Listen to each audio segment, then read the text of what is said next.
Alrighty.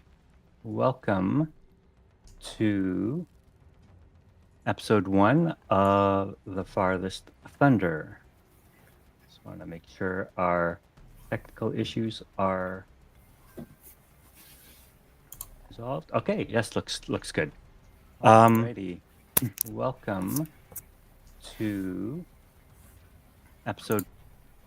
I don't want to hear myself though.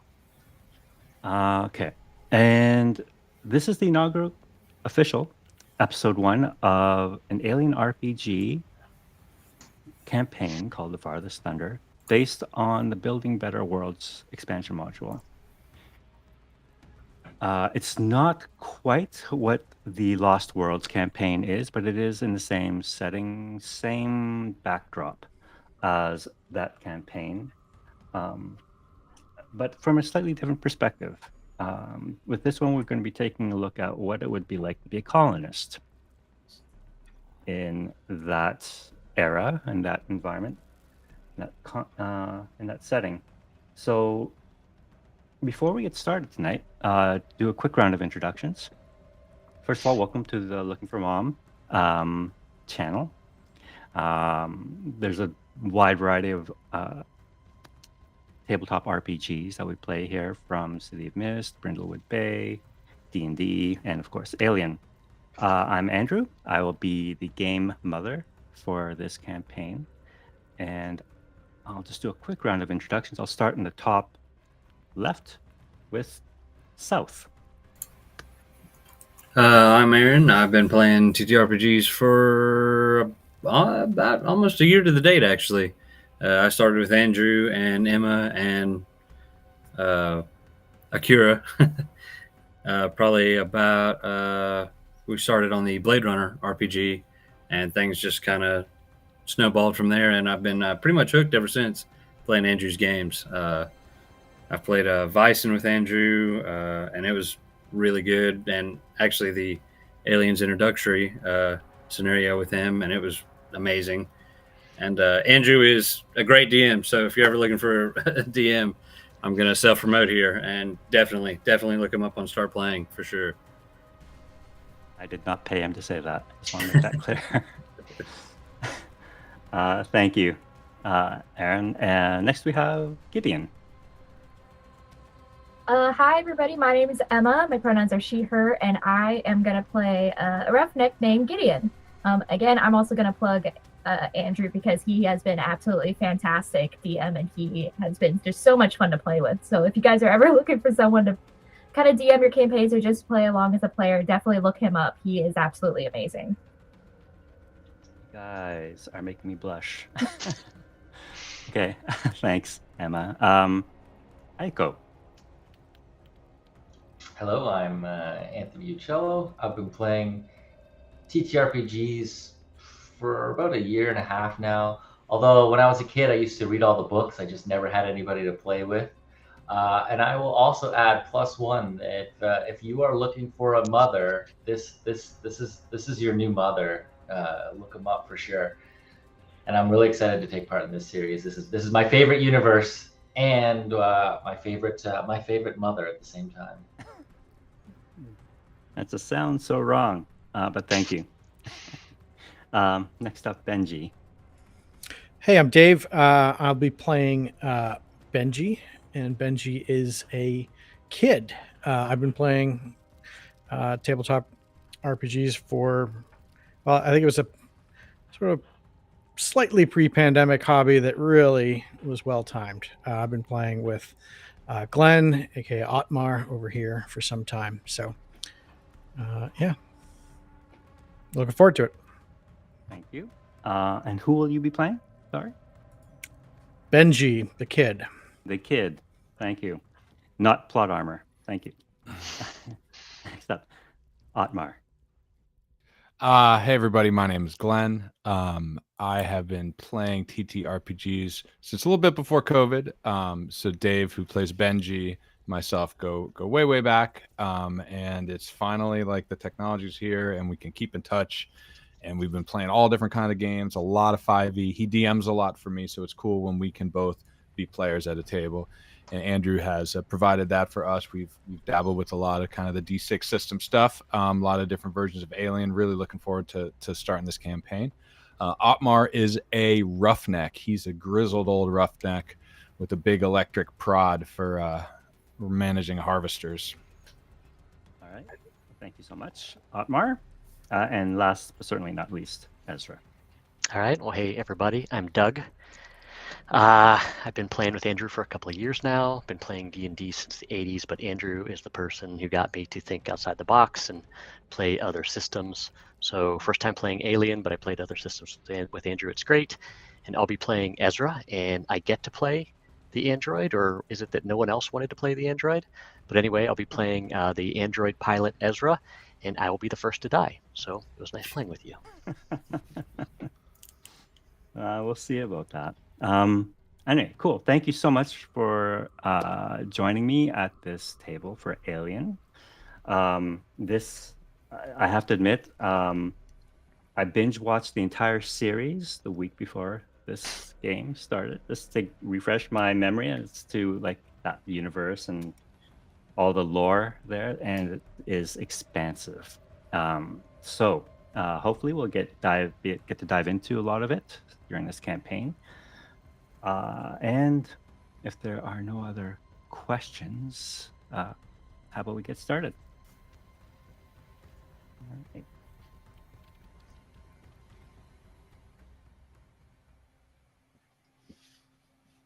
In the far reaches of the galaxy, beyond the 20 parsec limit, lie the far spinward colonies, one of which, in system KOI 462, is Baxter's Reach, a world of mystery and promise.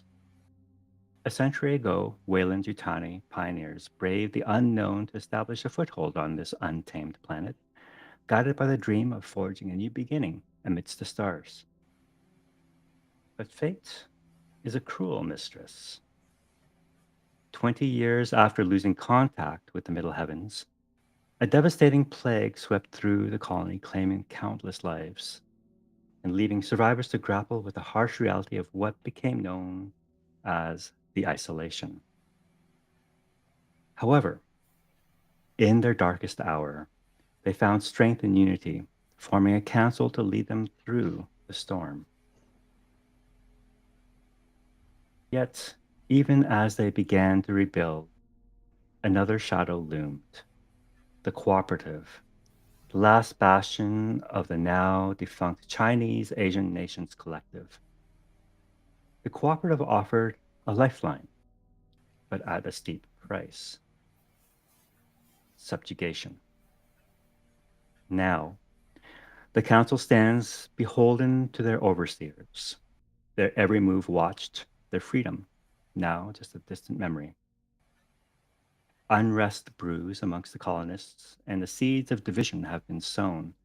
Some yearn for freedom and independence, willing to fight at any cost, while others fear the retribution that defiance might bring. And then there are those, known as the simps, who wish to join the ranks of the authoritarian regime. In their mind, better to be predator than prey. But in the heart of the Middle Heavens, a spark of hope has been ignited. The Great Mother Mission, a beacon of humanity's united resolve, sets forth on a perilous journey to reclaim the far spinward colonies. As the Great Mother Mission approaches, the fate of Baxter's Reach hangs in the balance. Will the colonists embrace the emissaries from the Middle Heavens and accept their leadership once more? Or will they remain bound to the will of their subjugators? In this unforgiving corner of the galaxy, the struggle for survival, freedom, and hope begins anew. Welcome to Baxter's Reach, where the echoes of the past and the promise of an uncertain future collide. Welcome to the Farthest Thunder. We'll begin tonight's session where we last left off in our exposition. in Eva's tumbler, where we find South and Benji in the midst of chaos, where Simon, a self-proclaimed simp, and Benji's sister, Andrea, along with a bunch of goons, a handful of goons, 5 others, stormed into Eva's tumbler, the local tavern, drinking a hole, and demanded that the place be shut down. Jace, a fellow wildcatter prospector that is familiar to South, who had seemed to have just struck it rich, finding some rare titanium ore 3 weeks off from Baxter's reach, was in the midst of celebrating his find when this chaos erupted. He attempted to strike Simon with this piece of ore, managing a glancing blow before he was shot dead. As the patrons fled and Eva stunned into silence, Benji at the back door, waiting for his rations from the generosity of the owner, Eva, delivered by South, face off with Simon and Andrea, who now holds a pistol in his hand pointed directly at you, South. What would you like to do? South is going to kind of shoot a glance at Benji and go, hey, kid, do you trust me? Benji like gives a blank stare and sort of shakes his head no. Kid, there's only one way out of this. I just need you to trust me just for 1 second. And before Benji can kind of answer, he's going to try to snatch Benji up and pull his revolver and kind of point it at Benji and look at Andrea and go, look, nobody has to die here, Simon. Andrea, I don't think you want anything to happen to Benji. Let us go. We'll walk out of here. Nothing else has to be done. They'll shut the bar down, and that'll be it. Andrea, who holds a rifle in her hand, looks at you, South, and says, "You motherfucker." She cocks the rifle, puts one in the chamber, and raises it directly at you. You leave my brother alone. You let him go right now, or I'll put a hole in your head. All I'm trying to do is get out of here. You tell Simon to put that gun down, and we'll ease out of here, and Benji will be totally fine. That's all I'm asking. Benji starts. Andrea, no. And fuck you, Simon. Beef slab. Simon looks a little confused. He says, "I don't give a fuck about that little runt. Shoot him for all I care. It's just a waste of space anyway." And Andrea, Benji's brother, or sister, looks at Simon and says, "What the fuck?" And Simon says, "He's just a waste of, I don't have time for this." And another goon comes running in at that time. And you heard this, both of you, and despite the chaos and the screams and the gunfire just moments earlier, you heard the distant sound of roaring engines off in the distance. Thought maybe nothing of it, and this was by far a more pressing matter that required your attention. But as this goon runs in and says, "Simon, there's we got company, and it ain't the cooperative." And Simon looks back at him and says, "What the fuck do you mean, company?" So, "I don't know who they are. They just came out of the sky. They ditched out in the plains by Otmar's worm." And Simon says, "Who the are they? Is it Gorham?" And he says, "It doesn't look like him. I think they're survivors too. Some of them are wearing suits." And He says, what the hell's going on here? And he kind of rubs his temple with his pistol. Shoot him now, South. Shoot him now. Benji, we just need to ease out. And as they're having this conversation, me and Benji are kind of backing towards the door a little bit. See, Andrea's still focused on you, South. Just a gut shot. Just a gut shot. Benji, if I shoot him, they're both gonna shoot you, kid. That wasn't the point of all this. The point of it was just to get out. And we're just gonna continue to try to ease through the door, but my eyes are locked with Andrea's for sure, watching her. She's staring at you down the barrel of this rifle, and she says, "You take one more fucking step, and it'll be your last." And you see Simon is still scratching his head, wondering what the hell to do. And then he realizes that there's the barrel of a rifle kind of reaching over his shoulder, and he just kind of knocks it out of the way. The fire, she fires accidentally. Kind of freaks her out. She drops the rifle. Simon turns around and just pistol whips her.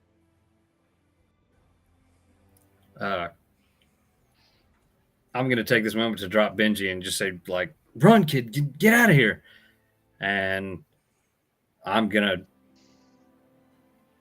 I really want to shoot that fuck, but I don't want to die in the first episode. I'm gonna, against my better judgment, against South's better judgment, I'm gonna try to get Benji out of there and then try to follow suit with him as best I can while all of this kind of commotion is going on. All right. You see Simon says, "Fuck it. Let's go see who these visitors are." And he storms out. Andrea is kind of crumpled on the floor right now. But the other goons and Simon have left.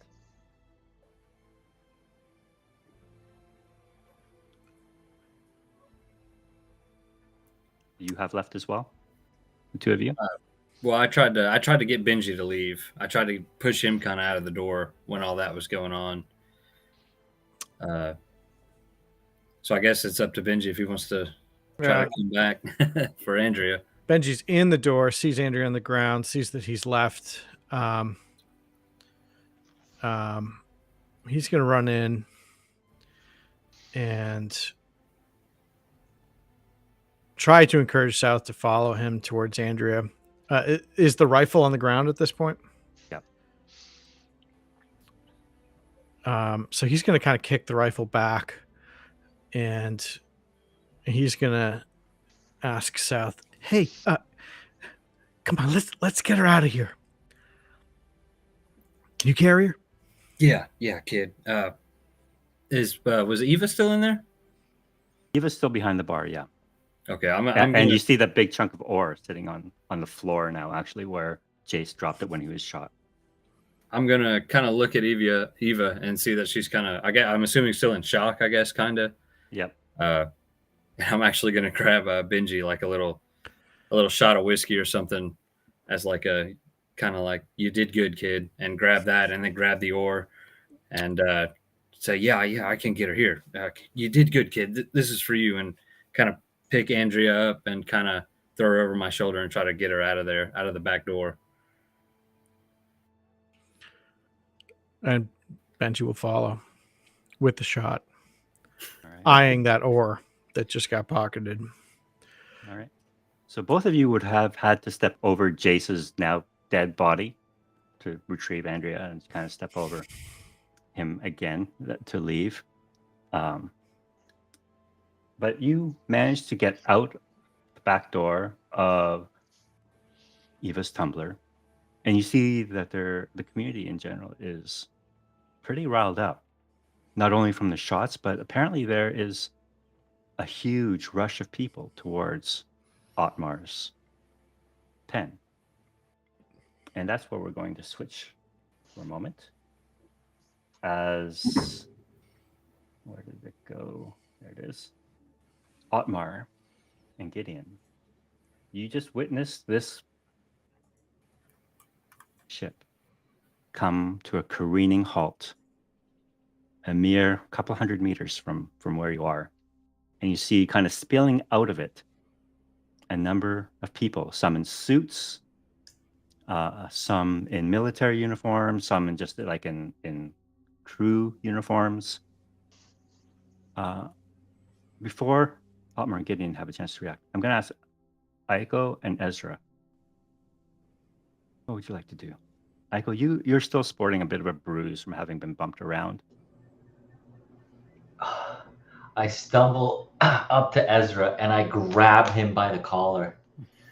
When I get back to my report for HQ, you won't even qualify to transfer manure in a truck. You are grounded permanently. You hear me? You will never fly again. Ezra will do one of those like upward, like kind of tactical brake maneuvers and shove Aiko back away from it and say, "Keep your hands off of me."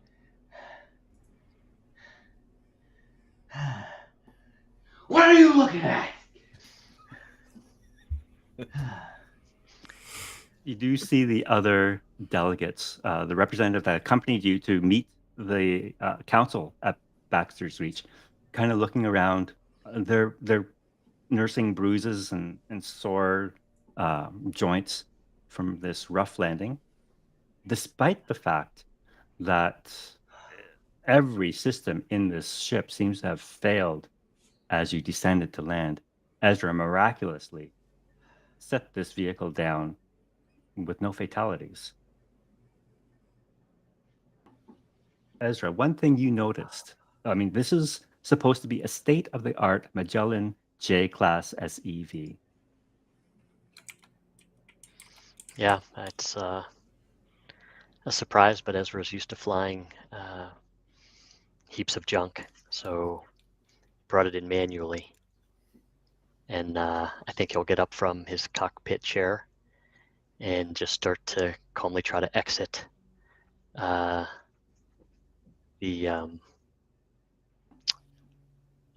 damaged ship. Never know when it's going to collapse under its own weight. Not meant to be landing on its side like this. So he'll, without much regard for others, he'll just start to make his way towards the exit. Aiko's still on the ground, but he'll grab his arm as he's walking by and just say, "You're finished." You're lucky to be alive.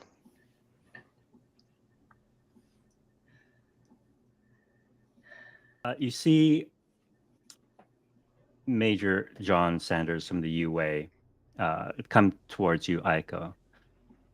And he just kind of roughly lifts you up from under your arm, gets you onto your feet, and says, "On your feet, soldier." As much as that's, don't like that synth pilot. He's right. You are lucky to be alive. Dust yourself off. We got a job to do. And he marches out ahead of you. Aiko's going to go back and look for his briefcase, stumble off the ship. All right. Yeah, you see it had slid across the room. You had carried it with you to the cockpit. Oh, okay. And right? Or did you leave it back in the... I probably left it back in the other room. Okay. So you went back. If you go back to the other room, you would have found it like slid all the way across the room underneath a piece of furniture. You have to kind of just reach under it to grab. And as you... Little help, Ezra. As you reach for it, you see this individual, Victor Chen, standing over you as you come out from under this piece of furniture on your hands and knees. He reaches a hand out to help you up. I'll just stand up on my own. Well, give me your damn status report now. I'm sorry, I don't report in to you. I was simply trying to make sure you're okay. And I'm glad to see you recover your briefcase. As head of our delegation, I just want to make sure that... Is anyone taking notes here? No one has any fucking information to give me. Every time I ask for a question, it's just more frickin' nothing. tries to reach out and put a hand on your shoulder. Says, "Listen, this has been a trying time. Unexpected events, of course. If you would like to take a moment to collect yourself, I'm sure nobody would fault you for that. In the meantime, I'd be more than happy to take on your responsibilities just in the interim until you are better situated." How do you spell your name? Victor Chen. I represent the Kellen Mining Corporation. Okay. I should be in your list already, but I see. I see. You seem to have recovered quite well. Very resilient. My apologies. And he gives you a small bow. Turns around, and you see, kind of waiting at the door, two other individuals. A young woman in her mid-20s. Despite the fact that you guys are in a crashed spaceship, she still has the biggest smile on her face. This is probably the biggest adventure she's ever been on. She's just loving it. And then you see beside her a rough and tumble looking man that looks like he just walked out straight out of an action movie. It just seems like totally at ease here. And they follow him out of the ship and to survey your surroundings now. So as you all walk out, Gideon and Otmar, who are standing out there, as you just put your harvester away, you see these people starting to stream out of this crashed ship. What would you like to do?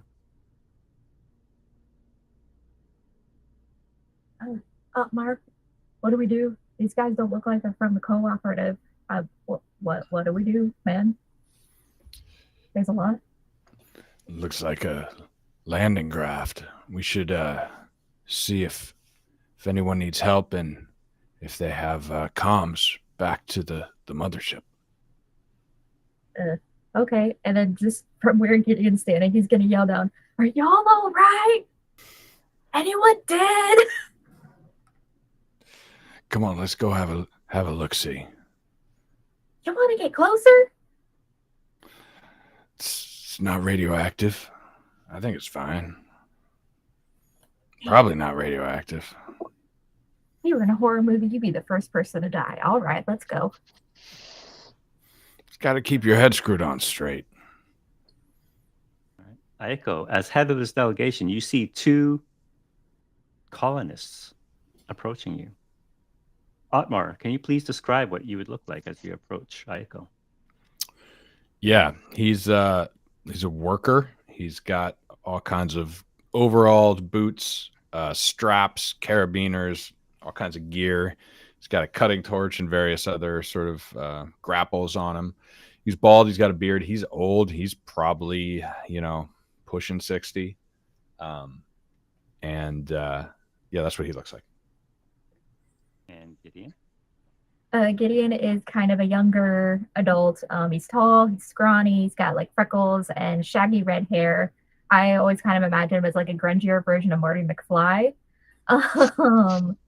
Kind of wearing an oversized t-shirt, threadbare jacket, cargo pants, and some really well-worn rundown boots as he's kind of shuffling along behind Otmar.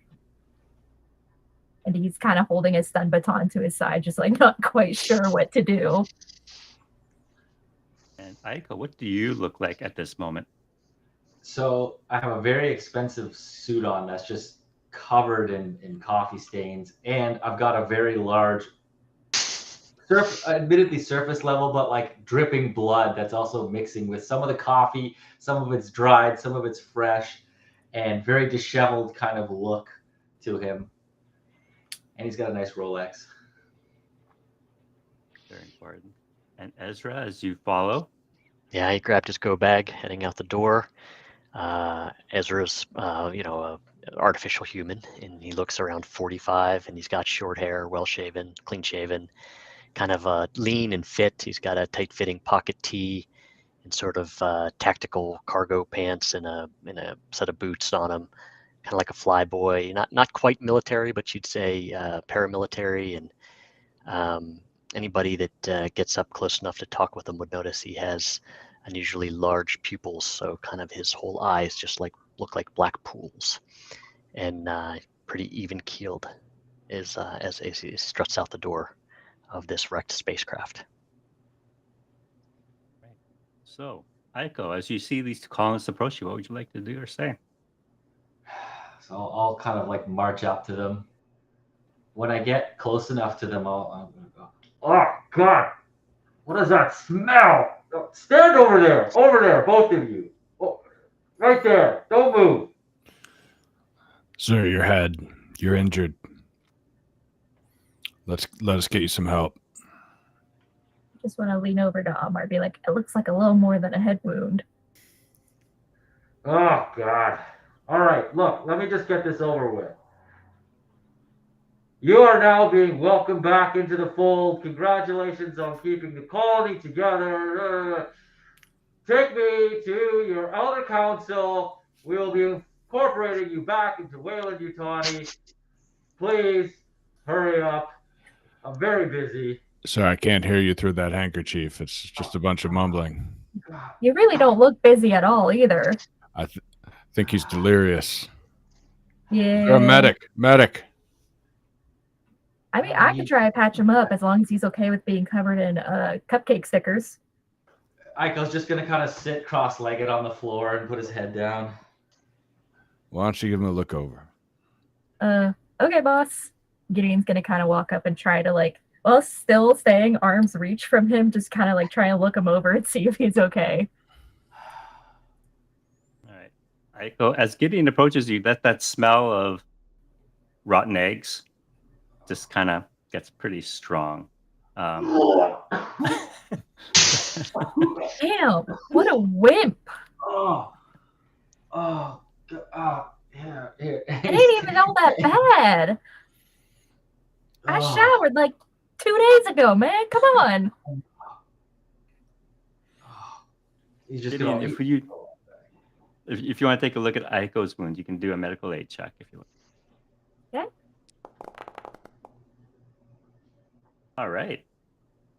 This you probably have in your wrangling gear a rudimentary first aid kit that you use and it's a superficial wound. It is just a bruise. But you managed to patch him up. You get your 1 health point back, Aiko. You can also regain 1 point of stress or reduce 1 point of stress. In the meantime, Victor Chen approaches you, Otmar, with an extended hand. Pleased to meet you. I am Victor Chen, representative of Kelland Mining Corporation. And who might you be? Otmar is the name. Welcome to Baxter's Reach. Pleased to meet you, Otmar. And he looks past you at the pen where you have Jarvis. Am I correct in assuming that you have a harvester in that pen? You are correct. Amazing. And he kind of waves up the young girl, Lisa Freeman, who runs up with a little clipboard. Would you mind if my assistant went to look at your harvester? Well, we'd have to sign off the liability waiver first, or you could wait and I could accompany you with my assistant Gideon here. Of course, whatever's required. What's Lisa, your please. interest in Jarvis? That's his name. Well, Jarvis must be a remarkable specimen. My interest is in the raw materials that you have been using to extract using Jarvis. And from the smell, I imagine there is a high sulfur content in whatever you are extracting, perhaps phosphorite or some such material. It's a good guess. Excellent. I would love to hear more about your mining and extraction operations. I'd love to hear more about where the hell y'all came from. Oh, and he looks over his shoulder back at Aiko, who's being patched up by Gideon. Looking absolutely miserable. Yes, Aiko, he is our official head of delegation, so I'm sure he'd be more than happy to fill you in on those aspects of our mission. All right. What about the rest? Any casualties?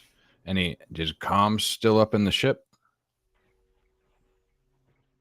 Then he looks over at Ezra. Ezra, he was our captain and pilot on board. He would probably be able to relay that information to you. Ezra, without saying a word, will turn around, head back into the ship, and won't necessarily let on what he's doing, but that's a good idea. I'll go check the comms in the ship. He sees them go off and he nods. Okay, sorry.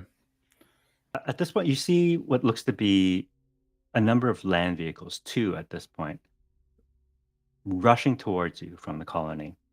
You can see plumes of dirt kind of rising over the taller grasses as they approach you at a very rapid pace. Sotmar recognize the vehicles. It's hard to tell because the grasses are so high. You wouldn't be able to tell. But there are a number of these Jeep-like vehicles in the colony, so you really don't know who. Are they being driven particularly recklessly, or would you say urgently? You would be able to tell that they're coming at you at very high velocity. Okay. Looks like we got the welcome wagon. I'm going to apologize in advance for what y'all are about to experience. But you may want to take some cover. Can I just yell to Otmar if I see this? Can I just yell, if it's Simon, can I punch him in the face? I just worry what he'd do after that if you don't knock him out. I mean, you got a point there. Back in town, South and Benji, you've exited the back of Eva's tumbler. You see a rush of people making their way towards this crash site. You see amongst them one of the town council members. Let me bring him up.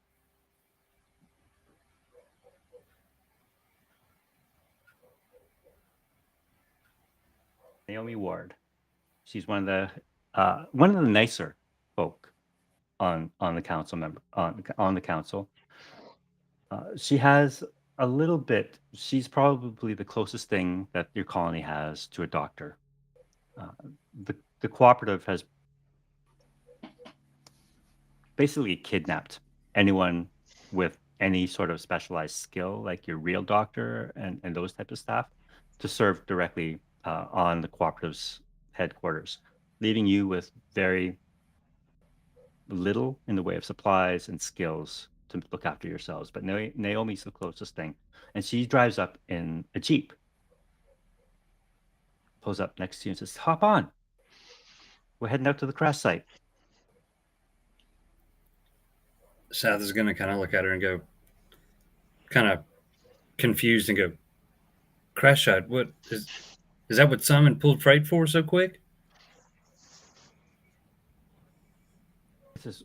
She looks at, "Oh, what? Simon? Uh, What does this have to do with Simon?" Well, Simon pulled out of here, hell on wheels. We just kind of got out in the nick of time. He was going to try to shut the bar down. Typical Simon shit. Simon can't shut the bar down. That's no. Anyway, do you want to come?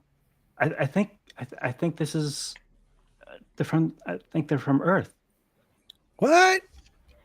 Oh, hell yeah. South, throw her in the back. Let's go. So South is going to kind of pick her up and kind of throw her in their back and kind of pick her legs up and set them to the side and get in the front seat with Naomi, and then kind of help Benji up in the back seat of that. All right. Naomi seems to notice Andrea for the first time. Oh my God, what happened? Is she okay? Well, Benji, it's your sister and it's your sister's boyfriend. Would you like to explain, kid?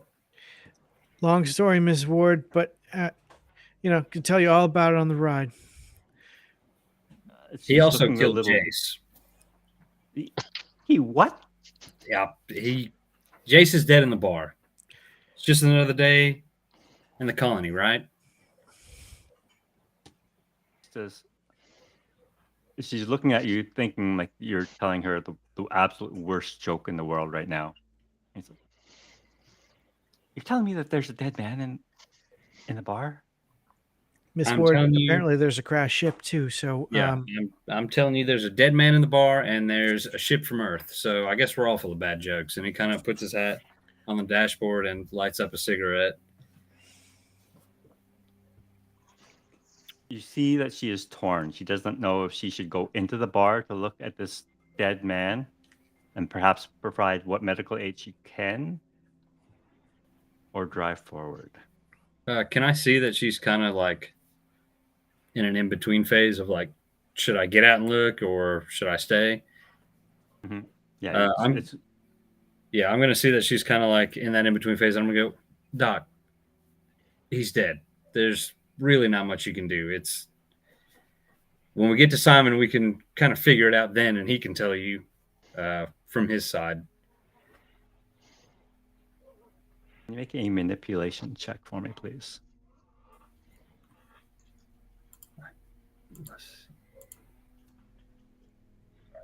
My character sheet pulled up.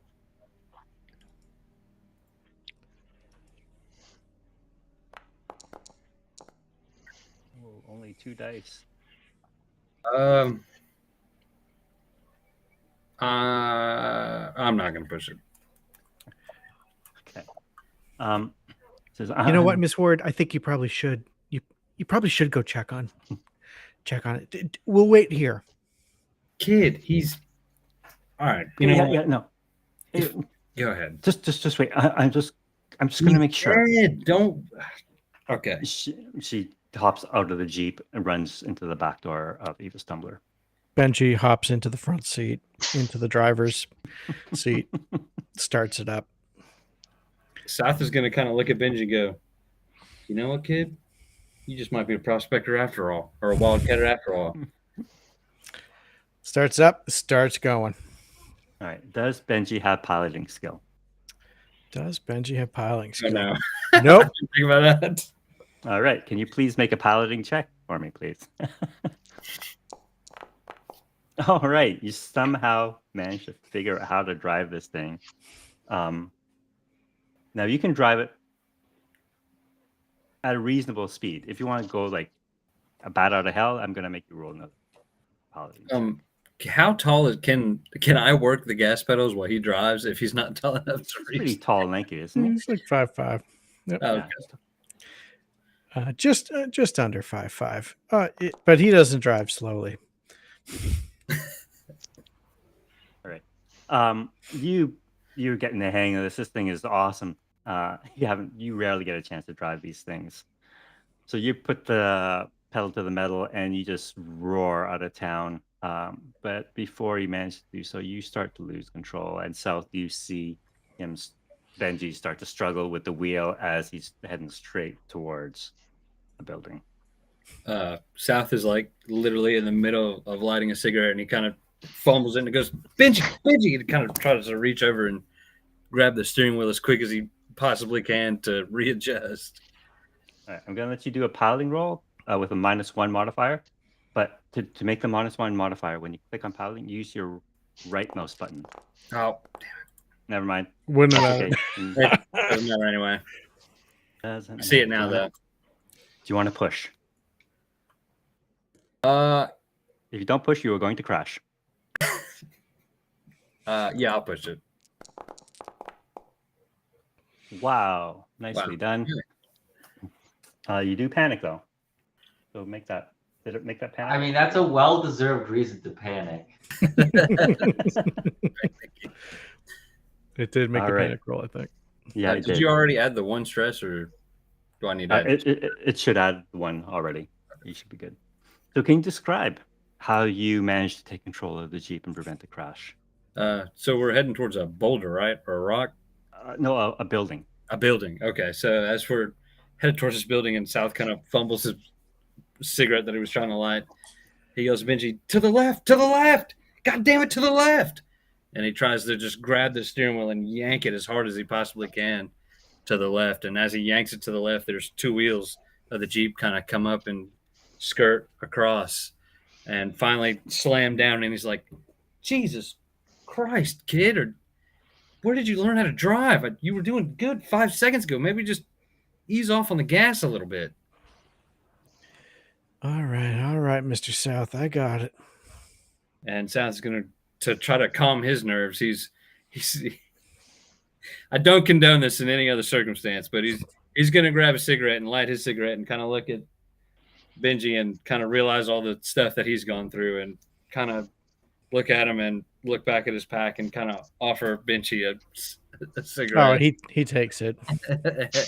And he's going to kind of light it for him, and just to kind of calm everybody's nerves and stress a little bit. I realize now that I should have probably prefaced this episode with some content warnings. But I'll put that into the show notes afterwards.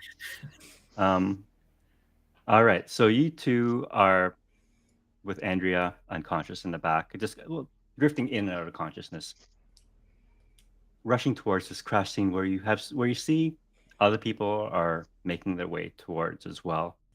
And obviously ahead of you, probably almost there, in fact, Simon and his goons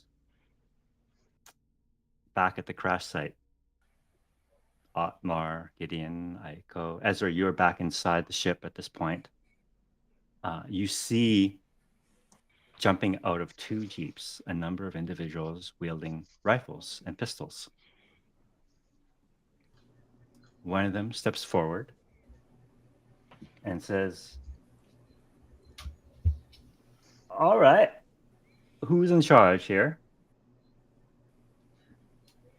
Aiko is going to immediately jump up and stand behind Gideon with his kind of pushing Gideon in front of him. He's also going to puke again because of the smell, but he's using Gideon as a human shield. Jesus Christ, man, get off of me!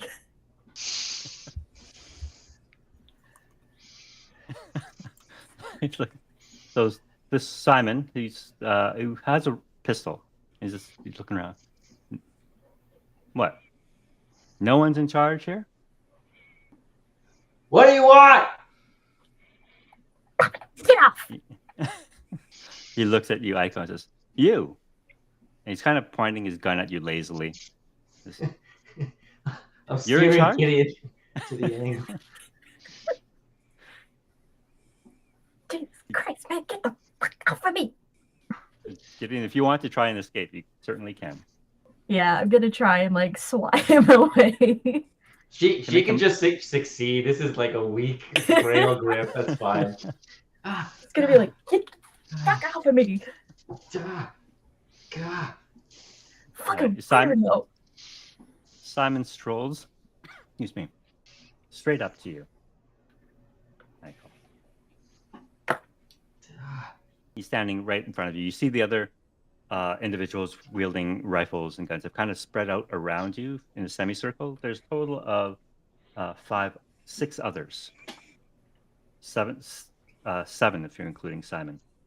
And they're kind of fanning out around you. You can see your delegation, for the most part, just kind of shrinking together with these armed people surrounding them. Your security officer, Lieutenant James Blake, who has a rifle, is kind of stepping forward. Is he the only one? So how much armed personnel do we have? Is that it? That's it. You weren't you were expecting a bunch of backwater farmers here. I mean, they kind of are. Rude. Okay. Oh God! Oh, fuck! You smell even worse. What the hell do you people want? God! Gideon's just in the background trying not to laugh. Okay, Lieutenant James Blake steps forward with his rifle and says, now there's no need for weapons here. And he slowly puts his rifle on the ground. What are you doing? Don't disarm yourself. And one of the goons walks up and grabs the rifle.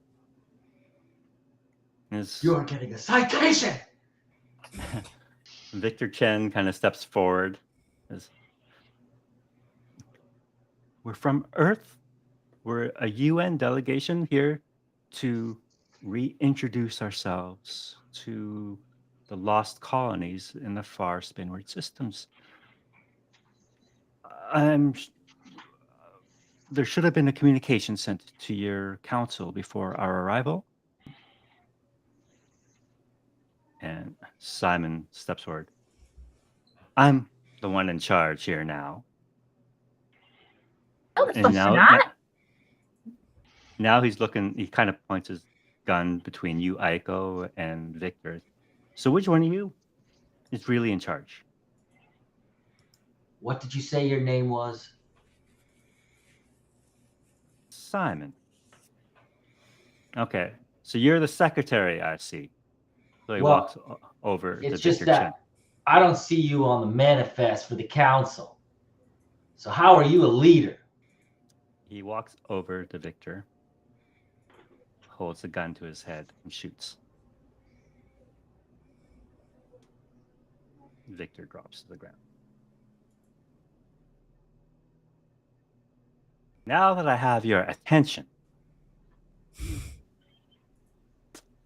you are all now prisoners of the cooperative.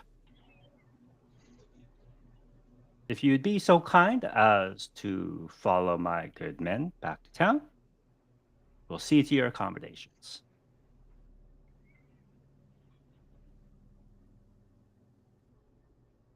Michael's going to beckon Simon to come over.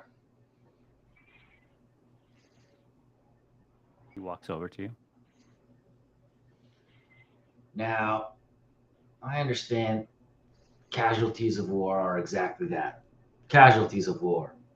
But it's important that soldiers, and that's what you are, sir. You are a soldier. Soldiers like you are paid well.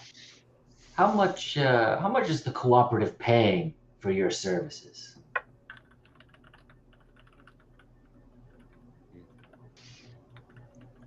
Cooperative ain't paying me shit. We serve. It's an honor to serve. Well, I just lost, I won't say one of my great men, but I just lost one of my men, and perhaps somebody like you could step in and take his place. He had a pretty good salary. You see a number of other vehicles rumble up at this point. As soon as the shot was fired, though, and Victor Chen was executed, a number of those vehicles immediately do a U-turn and head back to town. But there is one vehicle that continues on south. Benji, you continue to drive forward? Yeah, and brings the vehicle to a stop uncomfortably close to other people. Like, it's just not that good at driving, clearly. And he kind of hops out, and he's got a cigarette in his mouth, and he sees Aiko over there. Sees Simon. Still has the cigarette dangling out of his mouth. Says, "Hey, beef slab," and then looks at Aiko and says, "Whoa, wow. That's a really nice suit you're wearing. Oh, is that coffee or is that did you shit yourself? Was it re-entry? Is that it? What? Whoa, that's impressive. Simon, do you see that? Do you see that? Do you know what that is, Simon?" Simon looks down at you, Benji. Just get the fuck out of my way, runt. And he says, he orders two of his men to enter the ship. to round up anyone else who might be inside and basically to ransack the place. Did Ezra hear the gunshot when Victor Chen went down? Yeah. I'll hide. Okay. I'm going to have you make a comm tech check first, Ezra, because you had some time in there to try and check right. out the communication systems. And in my inventory, I had my go bag. I have something called a Siegson's System Diagnostic Device. Troubleshoot computer systems, +2 CommTech, aboard a space station or starship. A good engineer knows how to use this to hack doors, computer terminals, and whatnot. So I get a +2 to this one. Yep. So skills. Right click. Yeah, where's CommTech? CommTech, right click, +2. Do I have to do a plus sign or just 2? Just 2. That's fine. Okay. All right. So successes.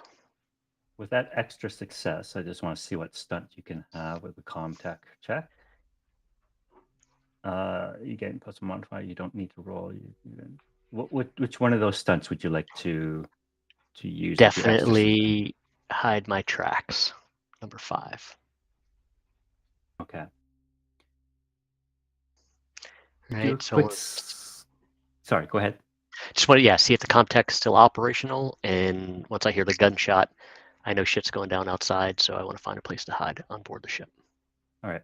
The thing is, you notice that it is not operational, but not only that, in your quick scan of the systems, you still think something odd happened for a system-wide meltdown of your ship. You notice that there might be traces of sabotage. Okay. Duly noted. All right. But then if you want to hide, I'm going to have you make a mobility check. All right. So what room would you like to hide in the cockpit area? I probably entered the ship to find the nearest CommTech panel. So I would imagine I'd be near some sort of portal onto the ship that might have, controlling doors and the ability to use an intercom system or whatever. So I imagine I didn't get all the way back to the cockpit, right? That was my intent, was just to reach the nearest comms panel. Okay. So some sort of storage closet or something that would be the nearest to where I reboarded the ship. Sure. You find like a broom closet, supply closet that you can tuck yourself into behind some things. All right. As some of these individuals walk on board the ship. Otmar, Gideon, you just witnessed all this go down outside the execution of one of these individuals by Simon. Simon proclaiming to be now the leader of Baxter's Reach. Yeah. Did he notice us? Oh yeah. He probably noticed. He knows both of us. Yeah. Yeah. All right. So he would be trying to not be a spectacle, trying to be, near the back line guards. I guess 2 went in and maybe 4 still out here with him. Yep. He would kind of be, to the extent he doesn't want to be obvious, but he'd try to be moving near to one of the perimeter guards and trying not to be the focus of attention right now. He doesn't really know what to make of the situation. He knows new boss sucks, old boss sucked. Nothing new here. And Gideon is going to kind of, while still holding his stun baton, he's going to kind of, I know there's nothing I can do, but he's still going to try and go over to Chen and see if there's at least something he can do to help him out, I guess. Okay. You notice beside him, like absolutely destroyed, is Lisa Freeman. She's like in shock and panic and can't believe that this just happened to her boss. You checked Victor Chen out, and yeah, he is dead. Okay. I guess seeing that, I kind of want to stand up, and seeing kind of Otmar try to stay in the sidelines, I kind of want to distract Simon for a little bit and just go, Simon, what the fuck, man? They weren't even doing anything to y'all. They just got here. Are you too stupid to know to not shoot? Simon looks over at one of his goons and says, "Shut that worm hugger up," and just Damn. and you see worm one of the goons starts walking over towards you. He holds a rifle. Simon, that's really the best insult you could come up with? Worm hugger?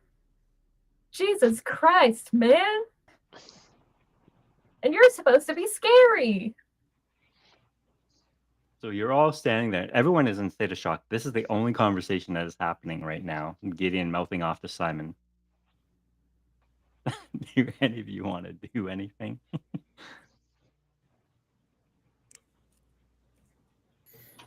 Silence. Benji starts. I will to have you realize know. Sorry, Benji, what were you doing? Starts to realize the severity of the situation. Noticed Mr. Otmar walk away and starts to kind of follow suit, heading towards Mr. Otmar. Okay. I'm sorry, Aiko. I will have you know that I am the most valuable hostage here.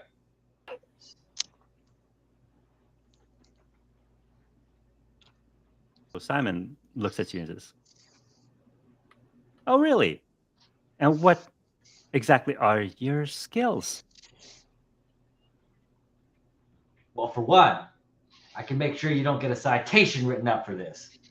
But two, well, you're going to be needing to negotiate for our lives, I'm assuming. Yes? You want to make some good of this situation, I hope. He waves his gun in your face. I think I'm a pretty good negotiator.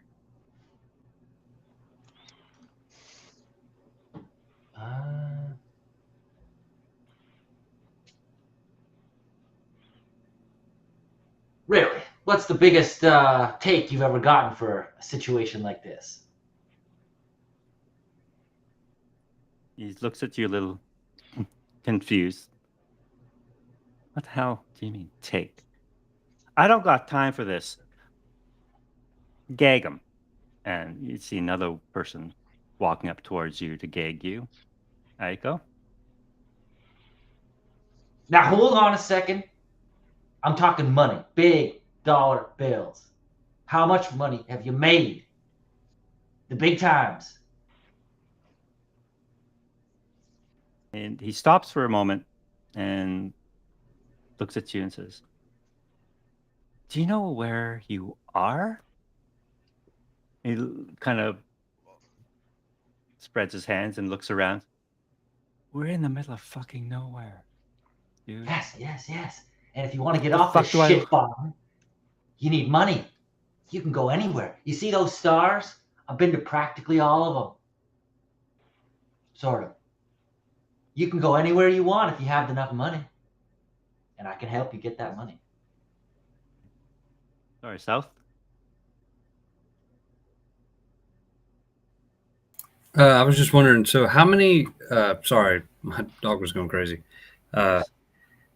So how many people come? Is it just the 5 that were originally at the bar with Simon? There and plus one more. So there are a total of 7, including Simon. 2 of them have gone into the ship, leaving Simon and 4 others. So the Lieutenant James and Volka and Maxwell, are they all? Everybody else is outside. Yeah. The crew and Ezra are inside still. The 2 of them have gone in to get them and pull them out. I assume since it was a backwater colony, they're not armed at all. Lieutenant James Blake had a rifle, but surrendered it. Okay. Never mind. All right. Sorry. I was thinking about something, but if no one else is armed, never mind. Otmar, you still have yours. Yeah, Otmar's he could do some hand-to-hand combat near one of them. He's trying to make eyes on South because they would know each other and they would, be maybe of a similar alignment and trying to, make some eye gestures as they're trying to calculate their odds and tolerance for risk. Okay, and then I assume Benji does. Benji doesn't have anything. He just got a laser pointer. He does. He's really good with it. You can blind him. Yeah.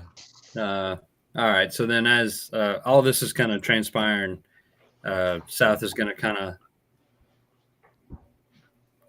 I guess, not openly gesture, but kind of lock eyes, like Otmar said, and kind of lock eyes with him and kind of just be sizing up everything. But he's still kind of just sitting in the Jeep, kind of just watching everything transpire. But he definitely does have his hand on his pistol for sure. You guys hear another vehicle approaching from the colony. You look around and you see only one person driving up, and it is one of the elders, or one of the council members. Sorry, Naomi's not there. Samuel Hargrove, who is a known, not necessarily sympathizer for the cooperative, but he has always been in favor of working more closely with them because he sees that they are the best. He feels that they are the best opportunity for prosperity within the community. So he drives up, steps out, walks forward. He's a tall, almost 6.5 foot tall man, very tall, lanky, balding, big snow white beard. Looks like a tall, skinny Santa Claus almost. But he's always got this kind of scowl on his face. He walks forward and he looks around, surveys the scene, sees Victor Chen's dead body on the ground. He sees Simon standing around waving his pistol, Gideon mouthing off to Simon. I'm trying to distract them, but I don't know if it's working. Well, one of the guards, actually, one of the goons, is trying to. You know them. Everyone in this community knows one another. They're not trying to be too rough. He's just trying to tell you, just shut the fuck up. Dude, he fucking killed someone. He didn't even do anything. Yeah, do you want to be next? Just shut the fuck up.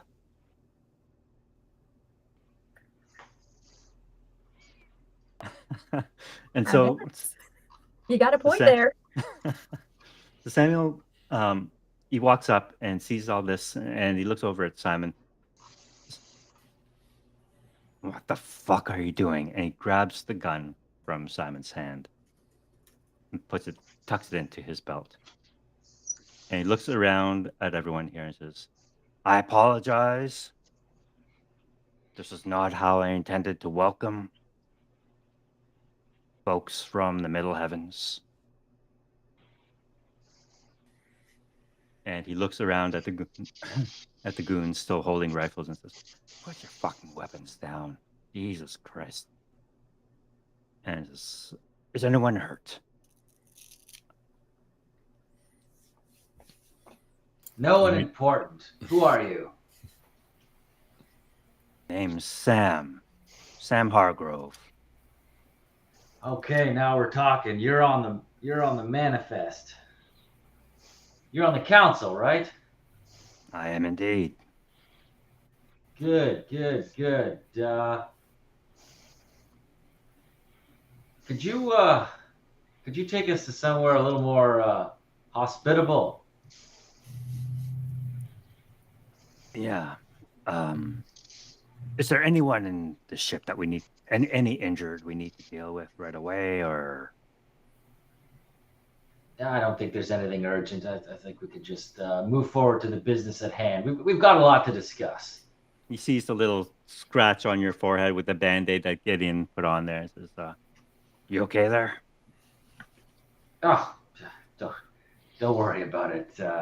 Just slipped getting out of the ship, but everyone's fine. We're good. We're good. Absolutely. Let's get on to business. He looks around and says, now which one of all you are actual delegates as opposed to crew or secondary personnel, attaches? I'll bring up my manifest and share the document with them. Okay. And start pointing people out. Oh, and that was the only one from the Kellen Corporation, right? There was only one Kellen. There were 3 of them. Oh, So who's the? So he was the delegation head, but Mr. Turner is now the head. So I kind of scratch it out on the manifest and write in. He's the new head of delegation for the Kellen Corporation. Alex Turner, when you say this to him, he just kind of raises that. Hey man, I'm just a geologist. Fine. Lisa. And she says, I'm a biologist. Okay, you know what? Just forget the Kellen Corporation entirely. They're not in this deal anymore. You're dealing with us now. He looks at the manifest, sees you crossing names out, says, fine. And he points at various people. He points at you, obviously, Aiko. He points at Dr. Irina Volkov, Dr. Maxwell Hartman, Maria Vasquez, John Sanders, and that's it. So the 5 of you are the only ones he is interested in. And he says, come, we'll take care of the rest of your crew as soon as we can. And he orders Simon, get these good folk loaded up into your jeeps, bring them back to town. We'll bring them to town hall. So the others are escorted to their jeeps, and you can see them loading up and starting to drive off.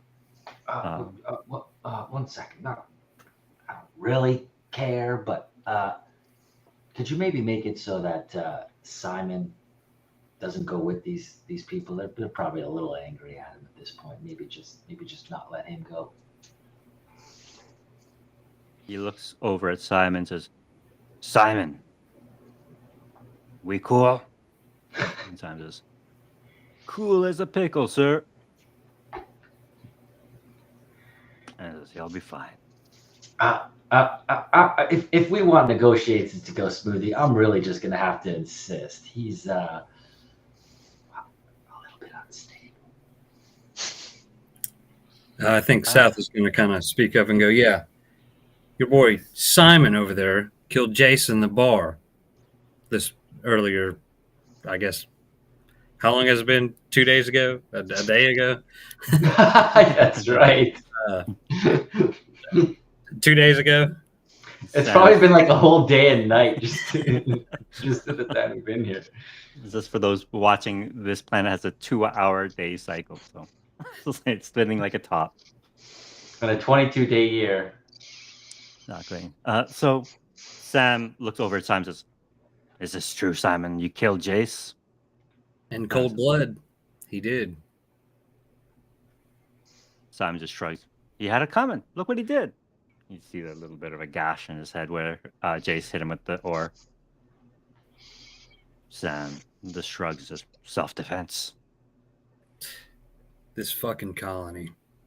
And he just kind of sits back in the Jeep and just kind of shakes his head and just sits back. All right. So with those 4 off in Jeeps now being driven back into town,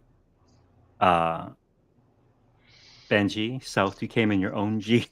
In your own Jeep. Do you want to stick around, or are you going to head back to him? Andrea's in your back. She's starting to come to now.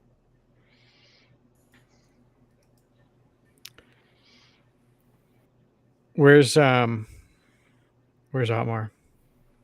and Gideon? Yeah, they're there. Otmar would have gotten checked on Gideon, and they would be, I don't know, discussing what had been going on, and with y'all as well.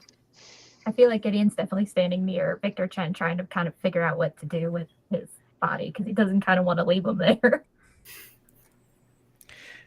Benji might say, why don't we just put him with Andrea? She'll love that. You know, when she comes to, she'll love that. Frankly, I think she earned it. A good reminder of Simon as well. I like it. No offense, y'all, but that seems kind of cruel, putting a dead body next to your unconscious sister, and unhygienic. Well, I kind of agree, but you didn't really see what she did. So, trust me, she's earned it. Ask South. They did try to hold up the bar, and they may have killed Jace, like I said. So Plus, I'm pretty sure she slept with Simon. So, I mean, it can't be much worse than that, can it? South is going to try to hold in a chuckle. You got a point there, but why don't we just make him a nice little grave out here, or at least take him to the town cemetery where we can give him something? Doesn't seem right to just chuck him somewhere. As Otmar approaches the body, what do Lisa or Alex do? Do they warn him off, or do they encourage him, or are they not there? Lisa is still there. She was not one of the ones that are escorted into town. And Alex just kind of looks at you, kind of surveys that, realizes that you're not one of the goons or whatever. So he won't stop you. Gonna move the body unless you have anything else you need to do. Lisa looks up at you and says, he was a good man. He deserves a proper funeral. We'll bring him back to town. South is going to kind of walk over to the body and try to find anything of like, I don't know, like a next of kin or anything kind of like that. So you're going to start rummaging through his pockets? Well, when you put it like that, it's for a good reason. Yeah. If you try to do that, Alex will stop you. Have some respect, man. I mean, do you know next of kin? I mean, I don't know, but I'm sure it's on file someplace. Okay, fair enough. I just trying to do due diligence. Want to make sure the right people are notified, because obviously it seems like your boss over there doesn't really give too much of a shit. So I figure the right thing to do would be try to find someone who does. Gideon is going to kind of turn to Lisa and be like, so did he have like this? I'm sorry about this question, but did he have like any way, he wanted to be buried, like any certain practice, cremated, I guess? Yeah, like on a planet that spins very rapidly with tall grasses and giant creatures that roam the land and harvest stuff. What they're saying is burial's not very proper, not very popular. We're more about incineration when it comes to it. Could feed him to the harvester. Myself. Or I mean, that's honor. I don't think Jarvis likes it that much, though. Bursts out into tears again. Just Samuel says, "All right, folks, show's over. Let's get back to town." Samuel, you see that he just killed this guy, right? You're not gonna do anything about it? He wasn't even doing anything. He looks down at Victor Chen's body and says, "Yeah, Simon can be a bit hot-headed sometimes, but what's done is done. Not gonna cry over spilt milk." Spilled milk, that's a guy. That's not milk, that's a person right there. He'll be taken care of. Come on, let's get back to town. I'm gonna ask. Aiko, you were the only one that has not really been engaged in here. What were you doing while they were trying to figure out what to do with Victor Chen's body? So did Samuel drive off with the delegates? No, Samuel is still there. He still has a jeep that he came in, and then Benji has his stolen jeep. So those are the only two vehicles left.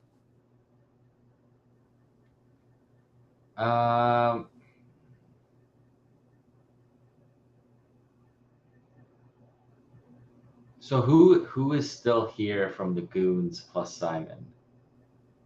Simon and 2 other goons.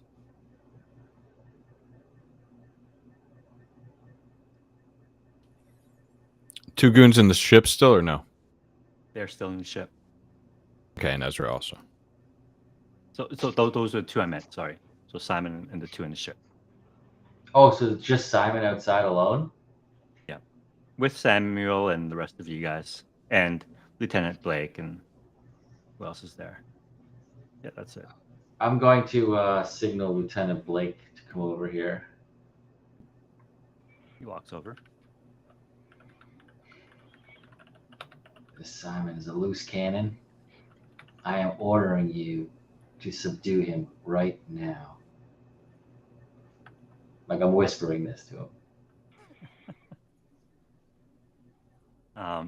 Can you make a command check for me, please?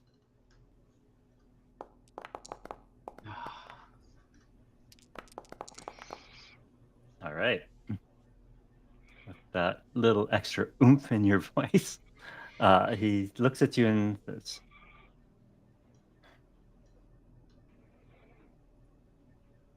"Yes, sir." He walks over to Simon, and they engage in combat. The rest of you see this. He's basically walking up to Simon while Simon is talking to Sam in the hushed whispers. And he basically tries to reach from behind Simon and grab him. I will let one of you roll for Lieutenant James Blake. Andrew, guys, I got to drop. Thanks, guys. Catch All you right. next time. I'll stay hidden. Thank you. All See right. y'all. Bye. Yeah. See ya. Who wants to roll? We'll make one roll and then take a quick break. Who wants to roll for What's Lieutenant the James? roll? It's going to be 7d6.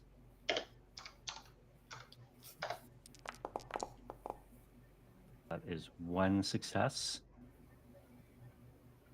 Do you want to push? Yeah, and what I can do is Actually, he's an NPC. You can't push. My Okay. bad. My next bad. time I'll just roll with the things, and I'll use like a Modifier? Yeah, Okay. that way it's easier to keep track. Oh, but you might have stress now, so it might add an extra. Oh, We'll just- I just take the stress back off. But yeah. Okay. All right. So Lieutenant James Blake just manages to grab him. He only had 1 success. Not enough to grapple him, but he does like clock him from behind to try and knock him out, and does not. So Simon turns around and will shoot him. And it's going to be an engaged range, so he's going to have a penalty for that. I think Otmar is going to get into it at this point. Same He's with got enough. Gideon. I think Seth is going to kind of look at Otmar and kind of watch all of this transpire Okay. and Then- try to pull a firearm maybe. all right. then If let's do Otmar this. doesn't want to try to tackle him, I guess. I don't want any friendly fire. All right. So I'm going to put you guys all into combat, and we'll start that. We'll take a quick break. But for the record, Aiko is, if possible, not in combat. Like he's like moved away. I'm going to have you in initiative order anyway, just so you can move away. Typical in time. corpo. All right. So if you go to the combat tab with the cross swords and foundry, you'll see all your characters listed there. Go ahead and click on the deck of cards beside your name, and that will draw your card for initiative. Oh, nice. Lay down your lives for the corporation. All right. And I'll roll for the draw for the NPCs. Otmar, you still need to draw. Yeah, how do I do that? I'm sorry. I'll go to the cross swords in the top. Cross swords. Yep. Okay, Combat. and then I see it. Yep, there you go. All right, so we'll be starting with Lieutenant James Blake to start off, then Gideon, then Sam, then Otmar, then South, then Aiko, then Benji. Then Simon goes last. Love it. I thought someone left. I mean, Oh my he did God. start the fight clocked in the back of the head in mid conversation, so that makes sense. Oh no, Surprise attack. no, not Simon.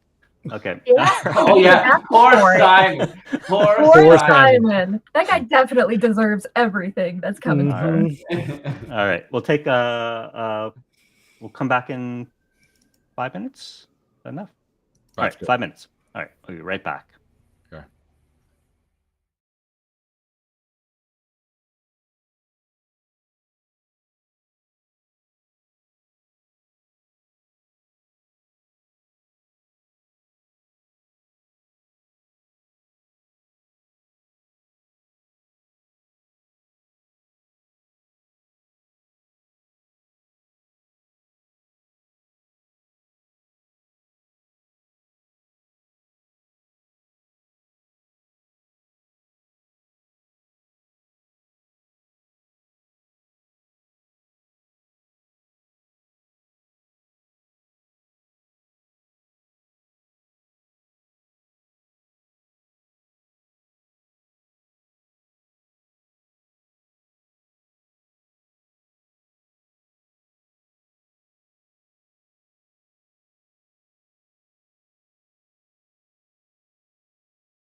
All right, we are back. Just missing South, but South occurs a little further down in the initiative order. So, just to recap, you have taken this opportunity to try and subdue Simon, your favorite colonist, while he is in a hushed conversation with Sam. The rest of you are kind of huddled around Victor Chen, Lisa, and Alex, trying to figure out what to do with his body, make sure he's taken care of. Whereas Aiko has ordered Lieutenant James Blake to subdue Simon, and that has what triggered all of this. So that's where we started. Initiative has been rolled, and Lieutenant James Blake will go ahead. Actually, make that roll. Roll another 7 dice for me, please, Aiko, for him.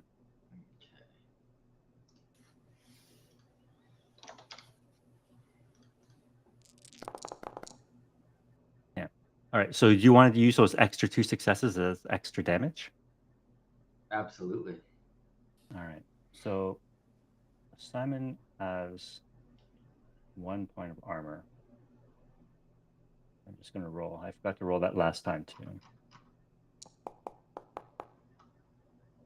One more. All right. So Simon is reeling right now. He's one more, like, you just have to blow on him, basically, and he'll fall down. With a couple of good hits, Lieutenant James Blake has really done a number. But Gideon, what would you like to do? You are next. Can I run over to him and I want to try and zap him with my harvester stun baton? Nice.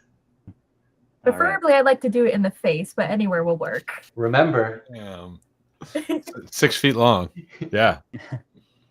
So moving over to within range of him will be your fast action, Mhm. and you have a slow action to make your attack with your harvester prod. Oh my gosh, this is gonna hurt him. That's what I'm going for. Okay, so go ahead and make that attack. Alrighty. you also need a very epic one-liner for this. God, Oh. Do you want to I'm gonna push? push. I'm gonna try and push. Oh, you succeed with a stress die. Nice. And how much damage does your cattle prod do? Let me see. There's a special table for it, believe it or not. It does 1 damage.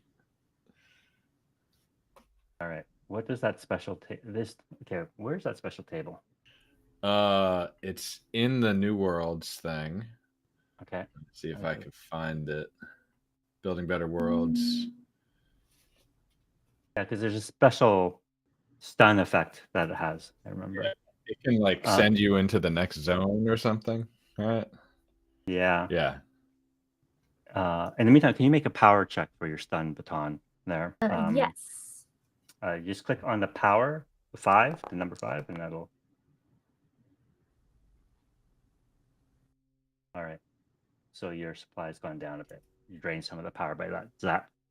With that 1 point of damage, though, you send an electrical current coursing through Simon's body, unexpected, as he's whirling around, doesn't know which way to turn. He's getting hammered from behind by Lieutenant Blake. And then as he turns around, you poke him with your cattle prod. You send him flying and convulsing into the grasses. This Gideon's gonna kind of just stand there and say, "Fuck, I've been wanting to do that for years." And Sam's just looking around. What the hell? Cooked beef slab. Hey, Sam, I was self-defense. No.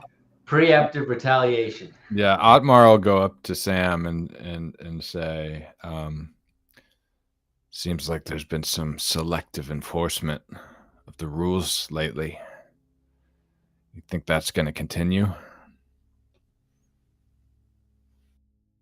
He looks at you and kind of measures you up and down a bit and says, "You know what's coming. You've seen it before." I've seen it before. Just gotta get ready for it.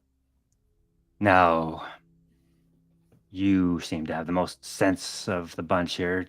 Take this rabble back to town. Bring Simon with you, for fuck's sake. Excuse me. That man is in our custody now. Thank you. Arrest him, Lieutenant. Lieutenant Blake says, "Sorry, sir, but we have absolutely no jurisdiction here." No, Then Lieutenant, go execute him. for it. I don't care. God, just hurry up. So as he says that, which I don't know with the initiative order, South is going to walk up because I'm assuming he's like stunned on the ground, right? Yeah, we're out of combat, by the way, after Gideon tased him, Zap basically. him in the face. South is going to kind of walk up and look at Sam and very coldly just kind of pull the trigger and kill Simon. All right. I need you to make an empathy check. Straight empathy, and you have to fail. I have to fail? You have to fail. Empathy, contact, manipulation. It's your straight stat check. Where is your character here?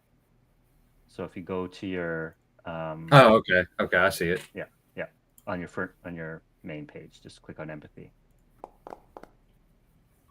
You pass. You can't push this. So you walk up to him. You're fully committed to ending Simon right now. But as you hold the gun to him, what goes through your mind as you realize you can't do it? I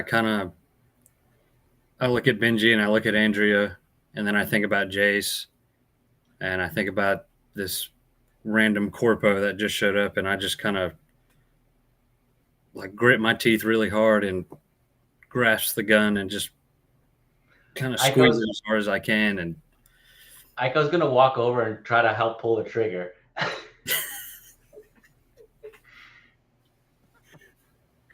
Can I make an empathy check? Yes, you can make an empathy check. Can I have like advantage/disadvantage or something? Like giving myself a -1 or something? No, you can. Oh. You too. You are good people at the core. You cannot do this. God. as I'm struggling, I'm gonna look at Benji and I'm just gonna say, "God damn it!" Aiko's gonna pick up his gun though. By the way, whatever he had, I'm picking that up. He actually didn't have his gun. Sam had his gun. Remember, he took. Yeah. You were about to get a promotion, South, but you blew it. You were gonna be my personal bodyguard, but you blew it. I have an idea. Feed him to Jarvis. Yeah. I like the way this young man thinks. What is your name, young man? They call me Ben. Ben. Ben. Well, if you can get this problem taken care of for me, this pretty watch right here, it's all yours. Sam says, "Nobody's feeding nothing to Jarvis. Now get your asses back in the Jeep and get back to the colony." While they're talking, Aiko takes a pair of cuffs from Lieutenant Blake and at least just cuffs up awkwardly Simon. Yeah, he doesn't have cups. He's got zips. All right, I zip tie him. Gideon's gonna give him one last kick and then start walking away. What was your name again, sir? Gideon? Now, if you take about 2 more showers, I might shake your hand. That was some good stuff. Dang, you gonna pay for my water bill? That shit's expensive. Define expensive. A lot of money? So, Benji and South, you have your own Jeep. Sam is going to drive the other Jeep and is willing to drive you, Aiko. Otmar, Gideon, do you want to hop in too? What do you say, kid? You want to hoof it, or should we ride in with Sam here? If we're taking the Mr. Chen dude, it probably would be good to get a ride. No. You stand here. For now. We'll deal with him later. We just got to get you to town. I can't just leave him here. We're not just leaving him here. We'll give him a proper burial, but we have to deal with the strangers now. I'd like to think we're friends now, aren't we, Samuel? I was going to ask Simon to take care of him, but since you knocked him out... Now, Simon is not our friend, Samuel, and you know that. We are reasonable, and we need to be reasonable. South kind of hears this. He's going to kind of air quotes, and he's going to go, "Oh, yeah, Sam, you wanted him to take care of him?" Are you saying he was going to kill us? I mean, he killed Jace. He killed Mr. Chen. No, I don't but know who Mr. Chen is. me. Was he going to kill me? I'm sure he was. I mean, I don't know who you are, but I mean, yeah. I mean, look at it's been 3 days and look at all the shit that's happened so far. Aiko's going to put his finger on Samuel. Am I going to have any more problems like this? Or is this a one-off? Just get your ass in the Jeep so I can get you to town. Mr. Otmar, Mr. Gideon, you're welcome to come with me. I drive real good. No, Benji. They're welcome to come with me. It's fine. Yeah, All right. Benji, I appreciate the offer, but I'm gonna let South drive. I saw y'all coming in, and that looked a little too scary. Since I'm the most important person here, Samuel, I think you'd understand if you gave me that gun. I need a little more security. Can you even shoot a gun? I'm SEC regulation checked. What's that? I've passed the training course. You're not getting a gun. Get in the goddamn Jeep. We're wasting... We've spent out here days already. Crying out loud. Come on. We had to spend days.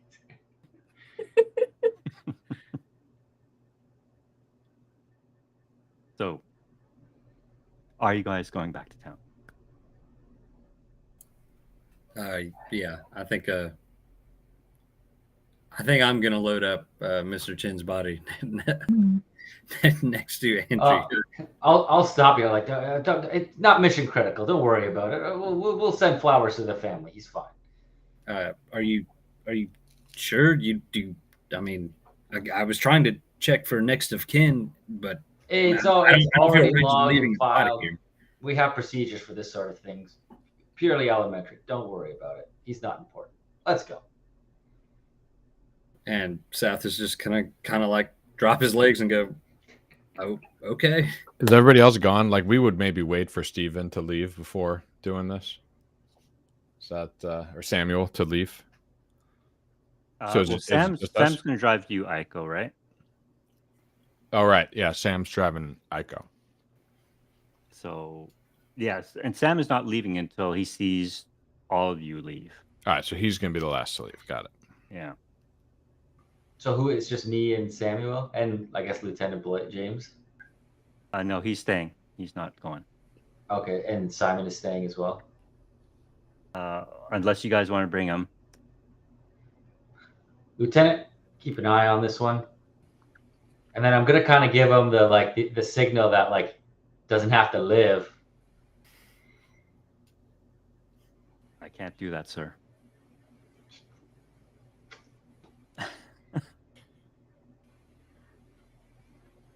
Mr. Soldier Dude, no one would really miss him, so if it happens, you're good. And he's just gonna sheepishly kind of get into the Jeep. All right. So you're all in the Jeep. Who's driving? Benji, are you driving? I think I've Ben- had my privileges revoked. Otmar gestures for him to get in the back. He takes the passenger seat. Fine, Mr. Otmar. South, you're driving. As we get into the Jeep, South is gonna kind of like grit his cheeks or his teeth and kind of look back at Benji and go, I'm sorry, kid. I really thought I could do it. I really wanted to fucking do it, but I don't know. Hey, don't sweat it. I could have killed him a million times up until this point, and I never did. But all that grief you're feeling, another cigarette, I think, is a good idea. South is gonna kind of like pull his head back and go, kid, you're growing on me every day, and pull out another cigarette and kind of look at Otmar and Gideon and kind of like a don't judge me kind of way, and kind of hand him another cigarette. Gideon very clearly wants to say something, but just kind of decides it's really not worth it. Otmar's just holding an old cigar, pumped up to his nose and inhaling. All right.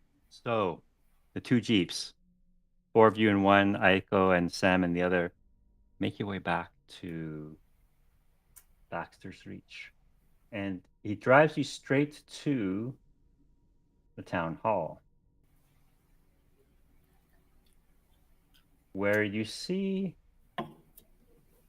a number of people. 1 second, I'm just bringing this up. There we go. It's already kind of filling with people. And this is the council members here seated at the head table. And I'll bring you guys onto the map too, so you can have quicker access to your characters.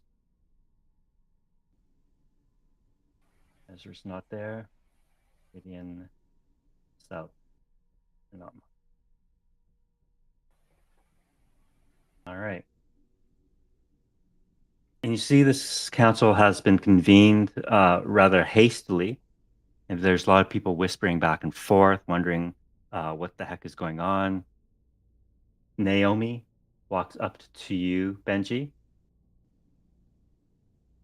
and says, just kind of holds her hand out. Just real quick, are we bringing Simon into the council meeting? Oh, no, you left him there, didn't you? Oh, I thought he was in the back. I thought I was putting him in the back of the truck with He's Andrea. the lieutenant. Okay. Yeah. Andrea, by the way, is conscious now, and she's able to walk on her own, a little groggily, but she's okay.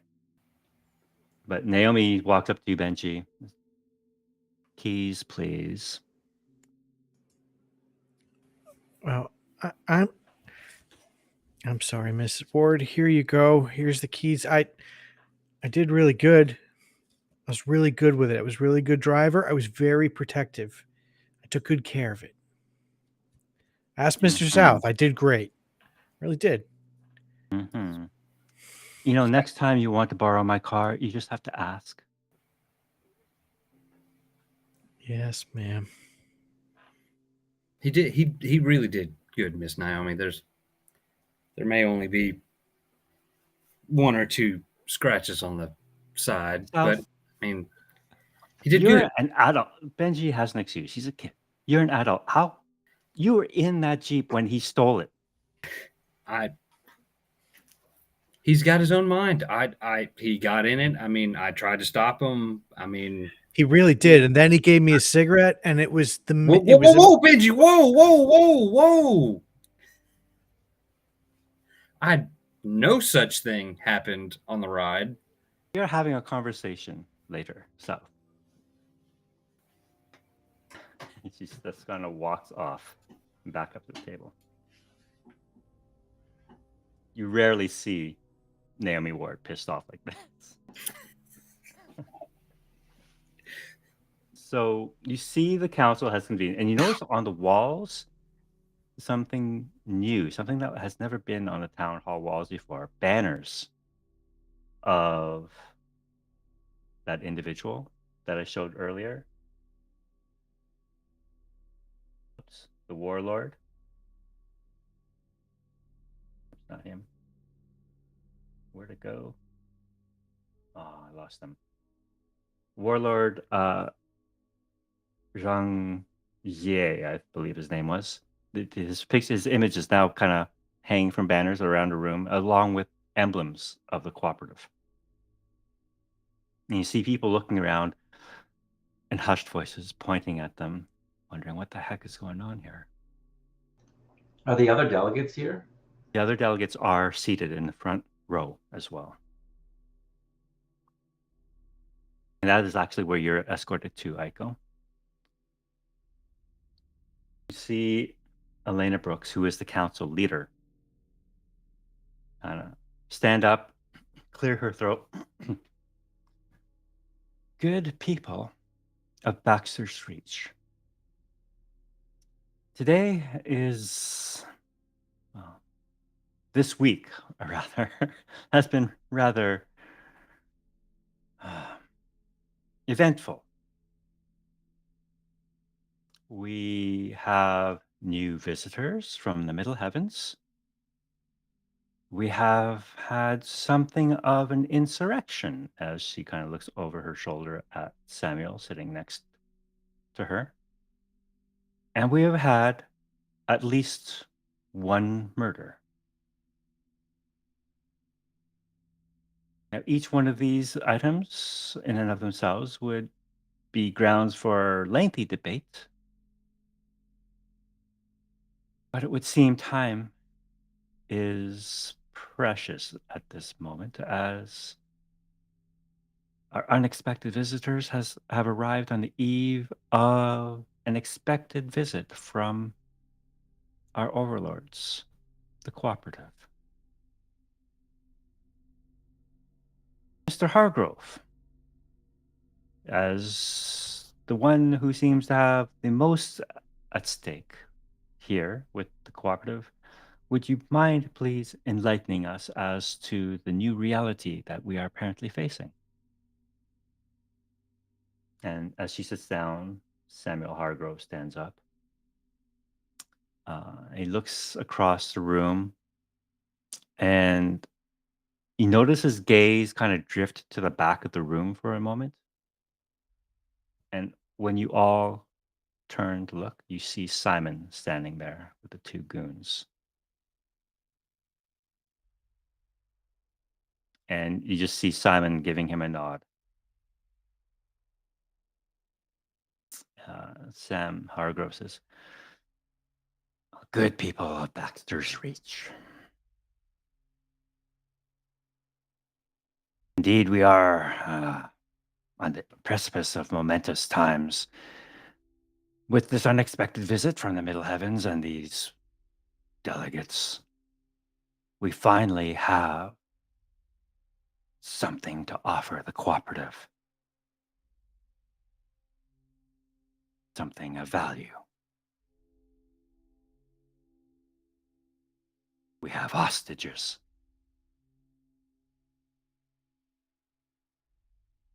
And you hear a rumble of voices across the room. Now, I know that might seem harsh or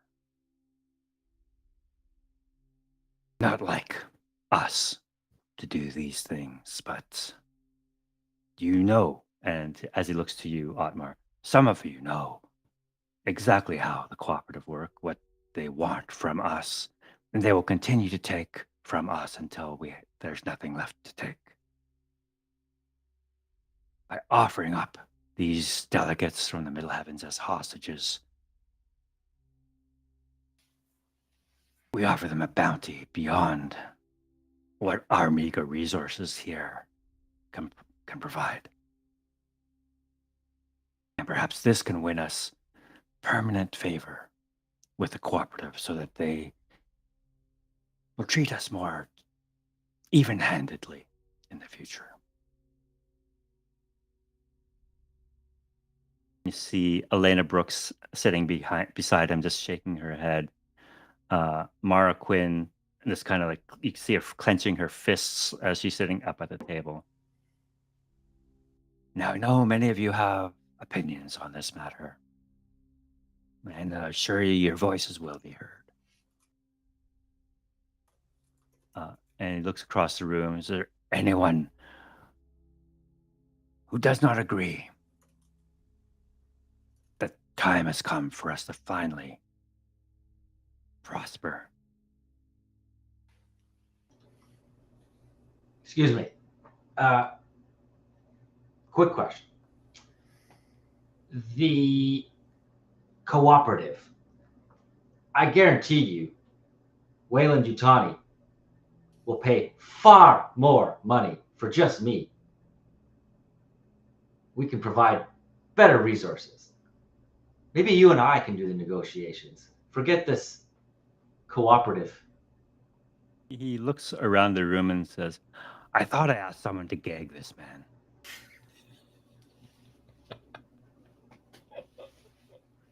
You see a guard come up towards you. Look at this Rolex. This is worth more than your entire colony. Listen to me. I'm speaking reason. So you see one of the goons walk up to you, and he's about to gag you. Are you going to resist? I'll just keep talking as he shoves it in my mouth.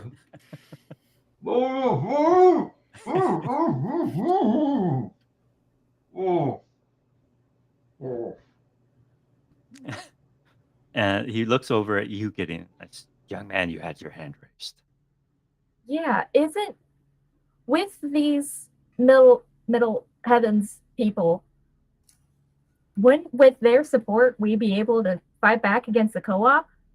I mean, they have that Wayland whatever dude, and he apparently has all this money and that he keeps talking about. That means he probably has a lot of like resources and guns and things. So why not side with them to go against the co-op? Why are y'all so hung up on the co-op? I'm not agreeing with you, dude. Quiet down. So you hear a number of people agreeing with you from the crowd, and yeah, we can finally stand up to them. They can come and fight off the cooperative for us. And you see Mara Quinn kind of slam her fist on the table. Exactly. And Sam Hargrove just kind of tries to calm people down. That is a valid point. But think of it this way. The Great Mother mission that has come across the 20 parsec bound limit to reach the far spinward colonies is not a military mission. They are not armed with the weapons and whatnot to fight the cooperative. They came with one security guard on their landing mission. That is not enough. It would be suicide. Well, I mean, can't they go and get more? There's that big giant ship up there. I'm sure they can easily call back and call for more help. Why are y'all hellbound working with this genocidal warlord dude? That would take years. Oh. Earth years, not our years. Oh. And the cooperative will be arriving. Okay. And this time difference is going to mess me up. 10 hours in 5 days. 10 hours, 5 days. Oh, our days. Okay. A question about the ship that we launched from. The mothership that we fired from, would that have like military ships ready to go, or is it all mostly just peaceful? It is not a military vessel at all. It has defensive weapons, but minimal. There is a contingent of 40 peacekeepers on board as well. One of which was assigned to your mission, but that's the extent of their. And do we have munitions on board? On board, you do have a small armory. on board the vessel that you came down on. It's like a handful of rifles, really, is what it is. This is a pickle. So, now I'm not a barbarian, I'm no savage. We will treat our guests politely, and you will be fed, you will be sheltered. But you are As our hostages.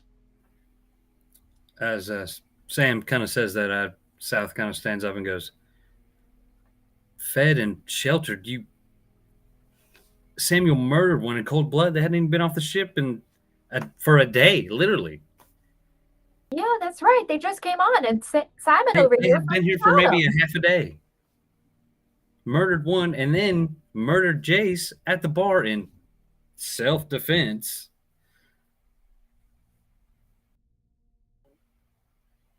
Now, some hasty decisions have been made, and there's no denying that, and justice will be done. We have more pressing matters at hand. As the closest liaison with the cooperative, I propose that I assume leadership of this council. And you hear an uproar of dissent come from the crowd.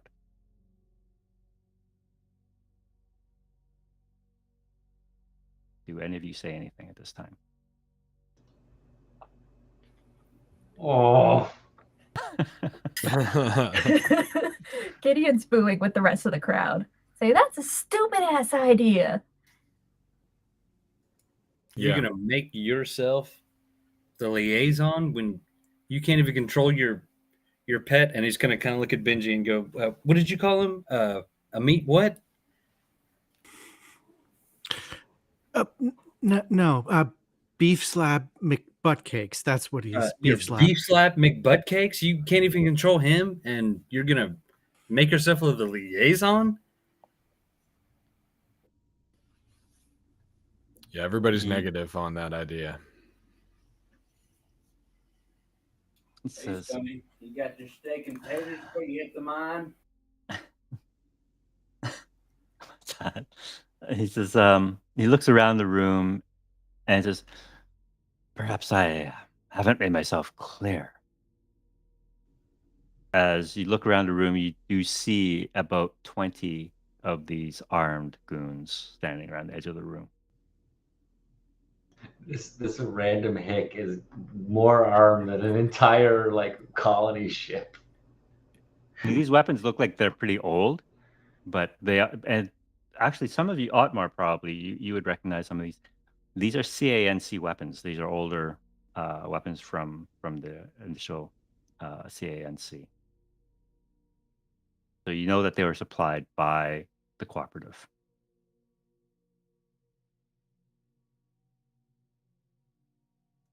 So I see we've come to an agreement. I don't feel it is necessary for a vote. And he looks to Simon and kind of waves him forward. And Elena Brooks and Mara Quinn both stand up and say, Elena Brooks says, I must protest this. This is not how we do things. This is a democratic colony. We vote on such matters. And he says, sorry, Elena, not this time. And he orders Simon to take her away. And Mara Quinn says, well, you're going to have to take me too. That's what you want. And so both Elena and Mara are escorted out of the town hall. Everyone is kind of sitting there in stunned silence as this is unfolding. Naomi and Javier are just kind of sitting there, face down, palms kind of, hands clasped, and ringing a little bit, but they're not saying anything.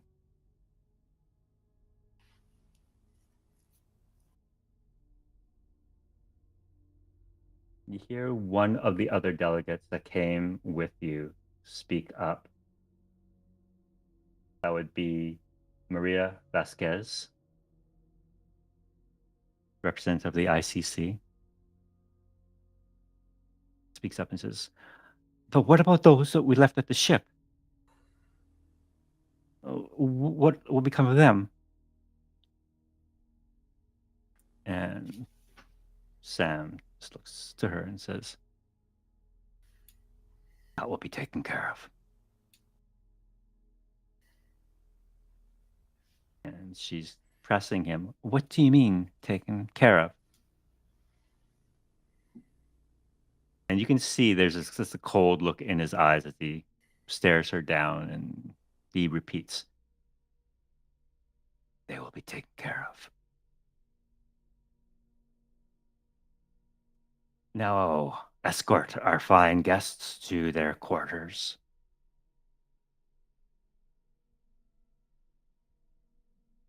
Cooperative will be here in just a few hours.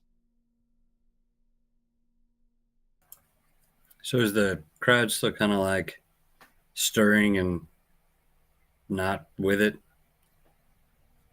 The crowd is clearly uncomfortable, but given the fact that there are armed men surrounding them, none of them are speaking up. South is going to kind of look at a shirt and go, "Fuck the cooperative."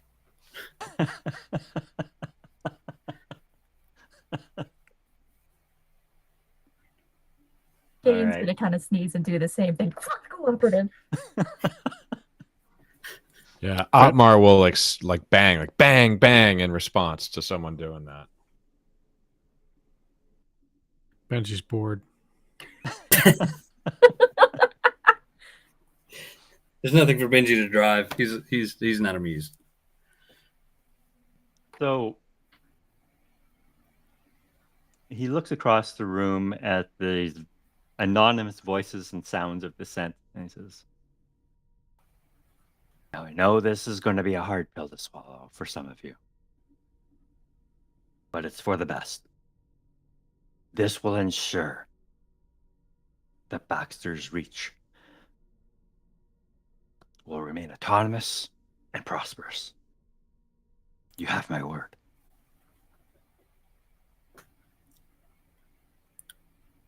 And as he kind of says that, South is going to go, "And yeah, it says you. No one else here is obviously in agreement. I guess now we're just a dictatorship." He looks at you, and you notice some of the guards around the room kind of look to him to see if they want Sam to do anything with you. And as they kind of step forward, he just kind of raises their hands. No.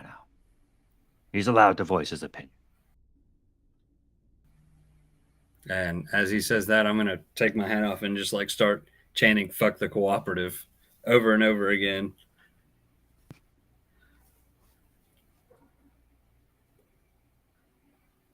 This time he motions for Simon to come forward. And Simon, he's pretty banged up still. He's he's walking funny from being tased.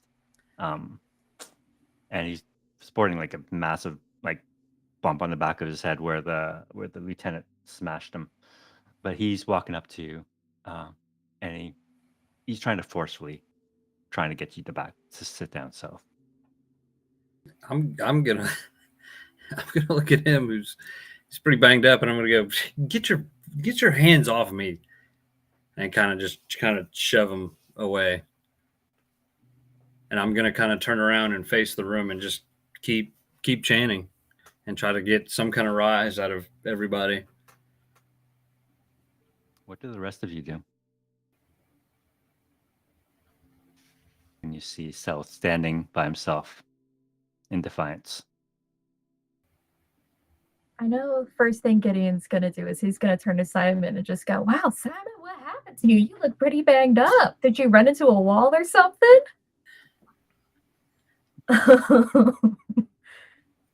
Otmar would be impressed at South. He'd be nodding.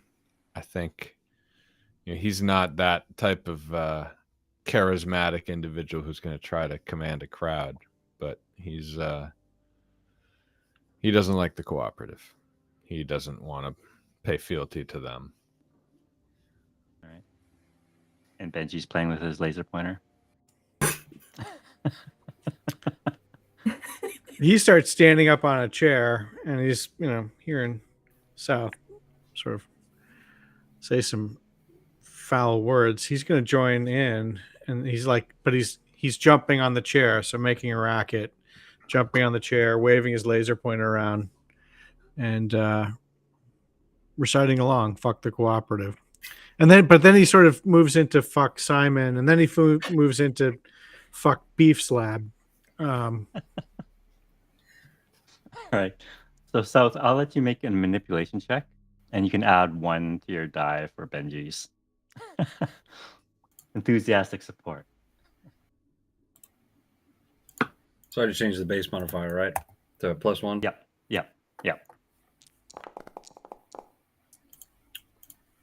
Gonna push. I'm going to push it. All right. South is not very charismatic either. All right. So the crowd is silent. So 2 more goons come up, and they're going to forcibly remove you from this room. Are you going to resist? I'm gonna revert to the classic. I'm gonna go limp. I'm gonna dead fish it. I'm just gonna go limp. I think And Otmar would as well. Otmar would try to remove the gag from Aiko discreetly. All right. Well, everyone's attention is on South being dragged out of the room. Yeah, you can walk up to Aiko and pull the gag out. 1,000 credits to the man who shuts him up. And who are you pointing at? Samuel, sorry. Sam? I was Samuel? pointing at the screen. Couldn't you tell who I was pointing to? All right. You're going to go ahead and make a manipulation check, too. I'm going to say with a -1, just because the crowd in here is not on your side, typically. All right. Oh, yes, they are. You do see a couple of individuals. Oh, you're going to push, too? All right. One more Another success panic with roll. that one. Okay. All right, keeping it together. All right, you're starting to hyperventilate, I guess, when you're.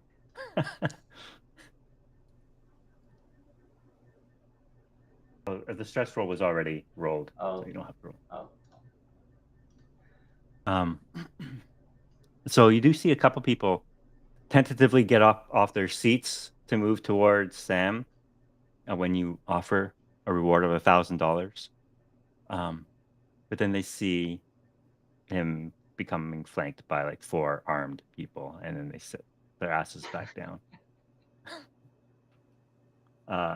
In the meantime, South, you are being dragged out. You're limp. You're not resisting, but not helping as you're dragged out. And Sam says, "Bring him back to the ship." I'm not gonna resist. I'm just gonna kind of continue to look at the crowd and hope that somebody has literally anything to say about this. And as I'm getting dragged out, kind of like I said, look around, and one of them kind of bumps my hat, and I'm like, "Watch the fucking hat, asshole!" The cooperative is going to kill you all the second you hand us over. You'll have no value. You hear that? You hear that? You sons of bitches! These are really the people you want to let in control of the colony?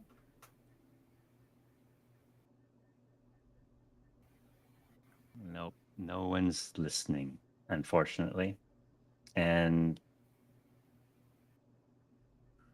Sam turns to you, Aiko, and says, "You've been here the span of 3 days, and you think you know the place. It's business. Think about it. When you hand us over, why do they have to work with you? What benefit would they gain? You've given them all the leverage. You're done. If you want to do a deal, you should be doing it with me. I'll keep you What do you alive. have to offer?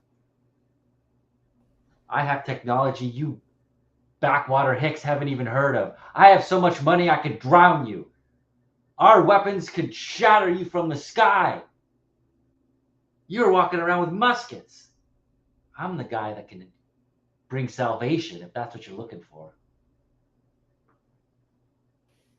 Well, it would seem your sky ship is now lying inert in our fields. And if there's any technology or weapons on there, I'll take them. Thank That you was very just a much. shuttle pad. We've got a much bigger ship upstairs. What are you, dense? God, it's only been 2 generations here, hasn't it? Have you forgotten everything? Don't try your greasy corporate lies here. Aiko I is know you going- came on a colony ship, and I know colony ships are filled with thousands of people in cryosleep embryos. They're not military vessels. You have nothing to offer me.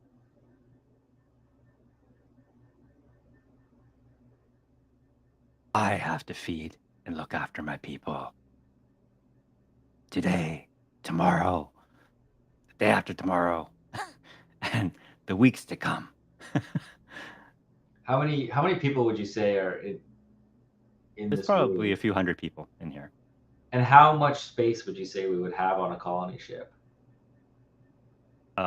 There's room for like 10,000 cryo beds in a colony ship. I'll stand up on the chairs and get as high as I can and put my arms up.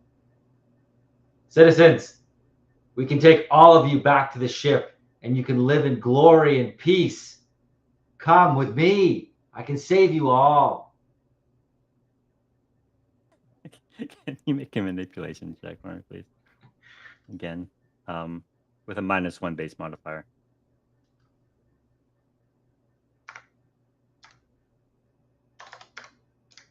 The speech is a little less inspiring because I'm having almost a panic attack as I'm saying this. I can save you all.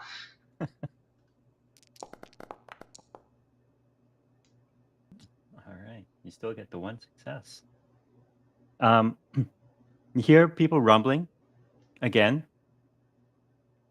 and people are saying, "Yeah, maybe we should hear him out.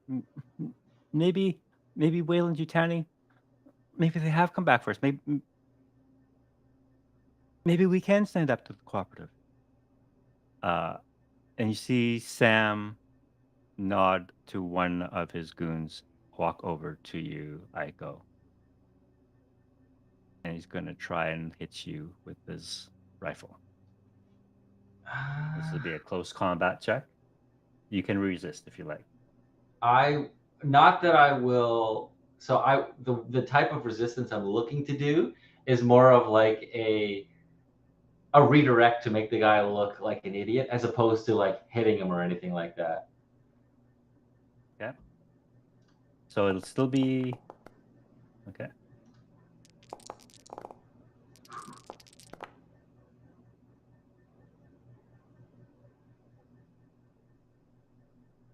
One to one. All right. So you still manage to just duck out of the way as you see his rifle butt coming towards you. That stress is starting to pile up, though. For good reason. You can see a lot of sweat coming off this. This guy looks like a greasy car salesman at this point.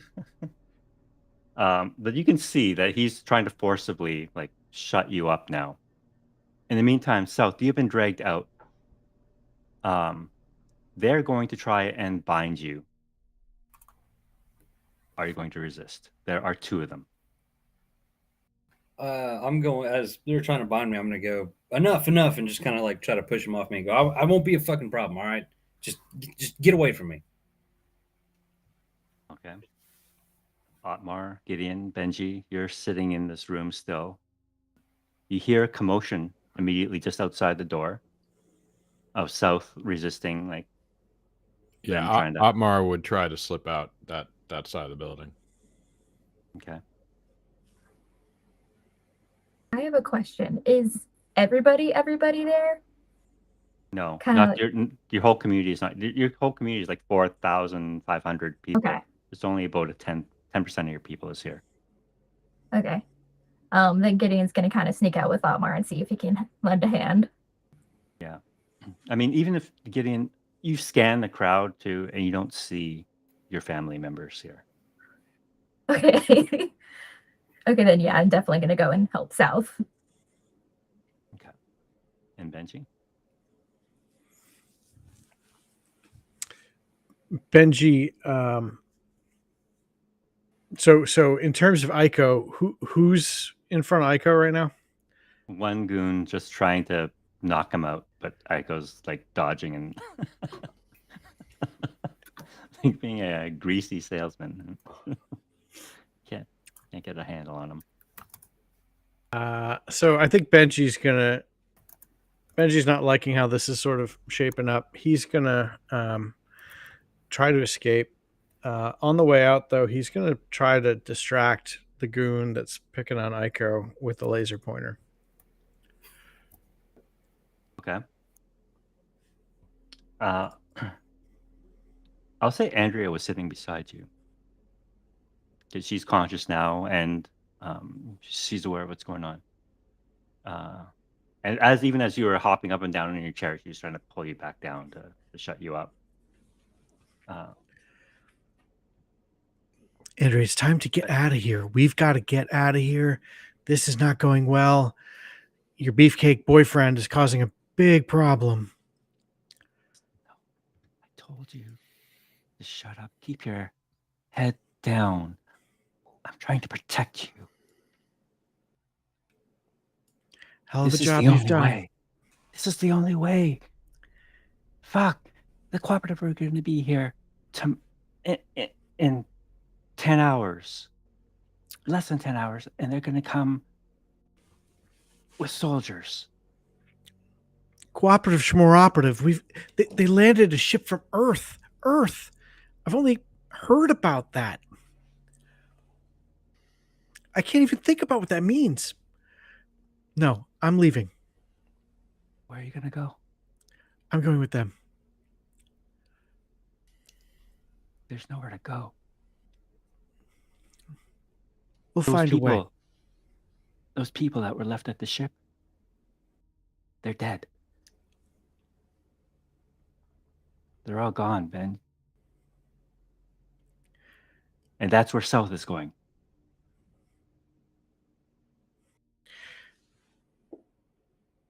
And he's quite familiar with death. And he's going to look at her and say, and it's because of you. And then he starts to bolt. That's where we'll end tonight.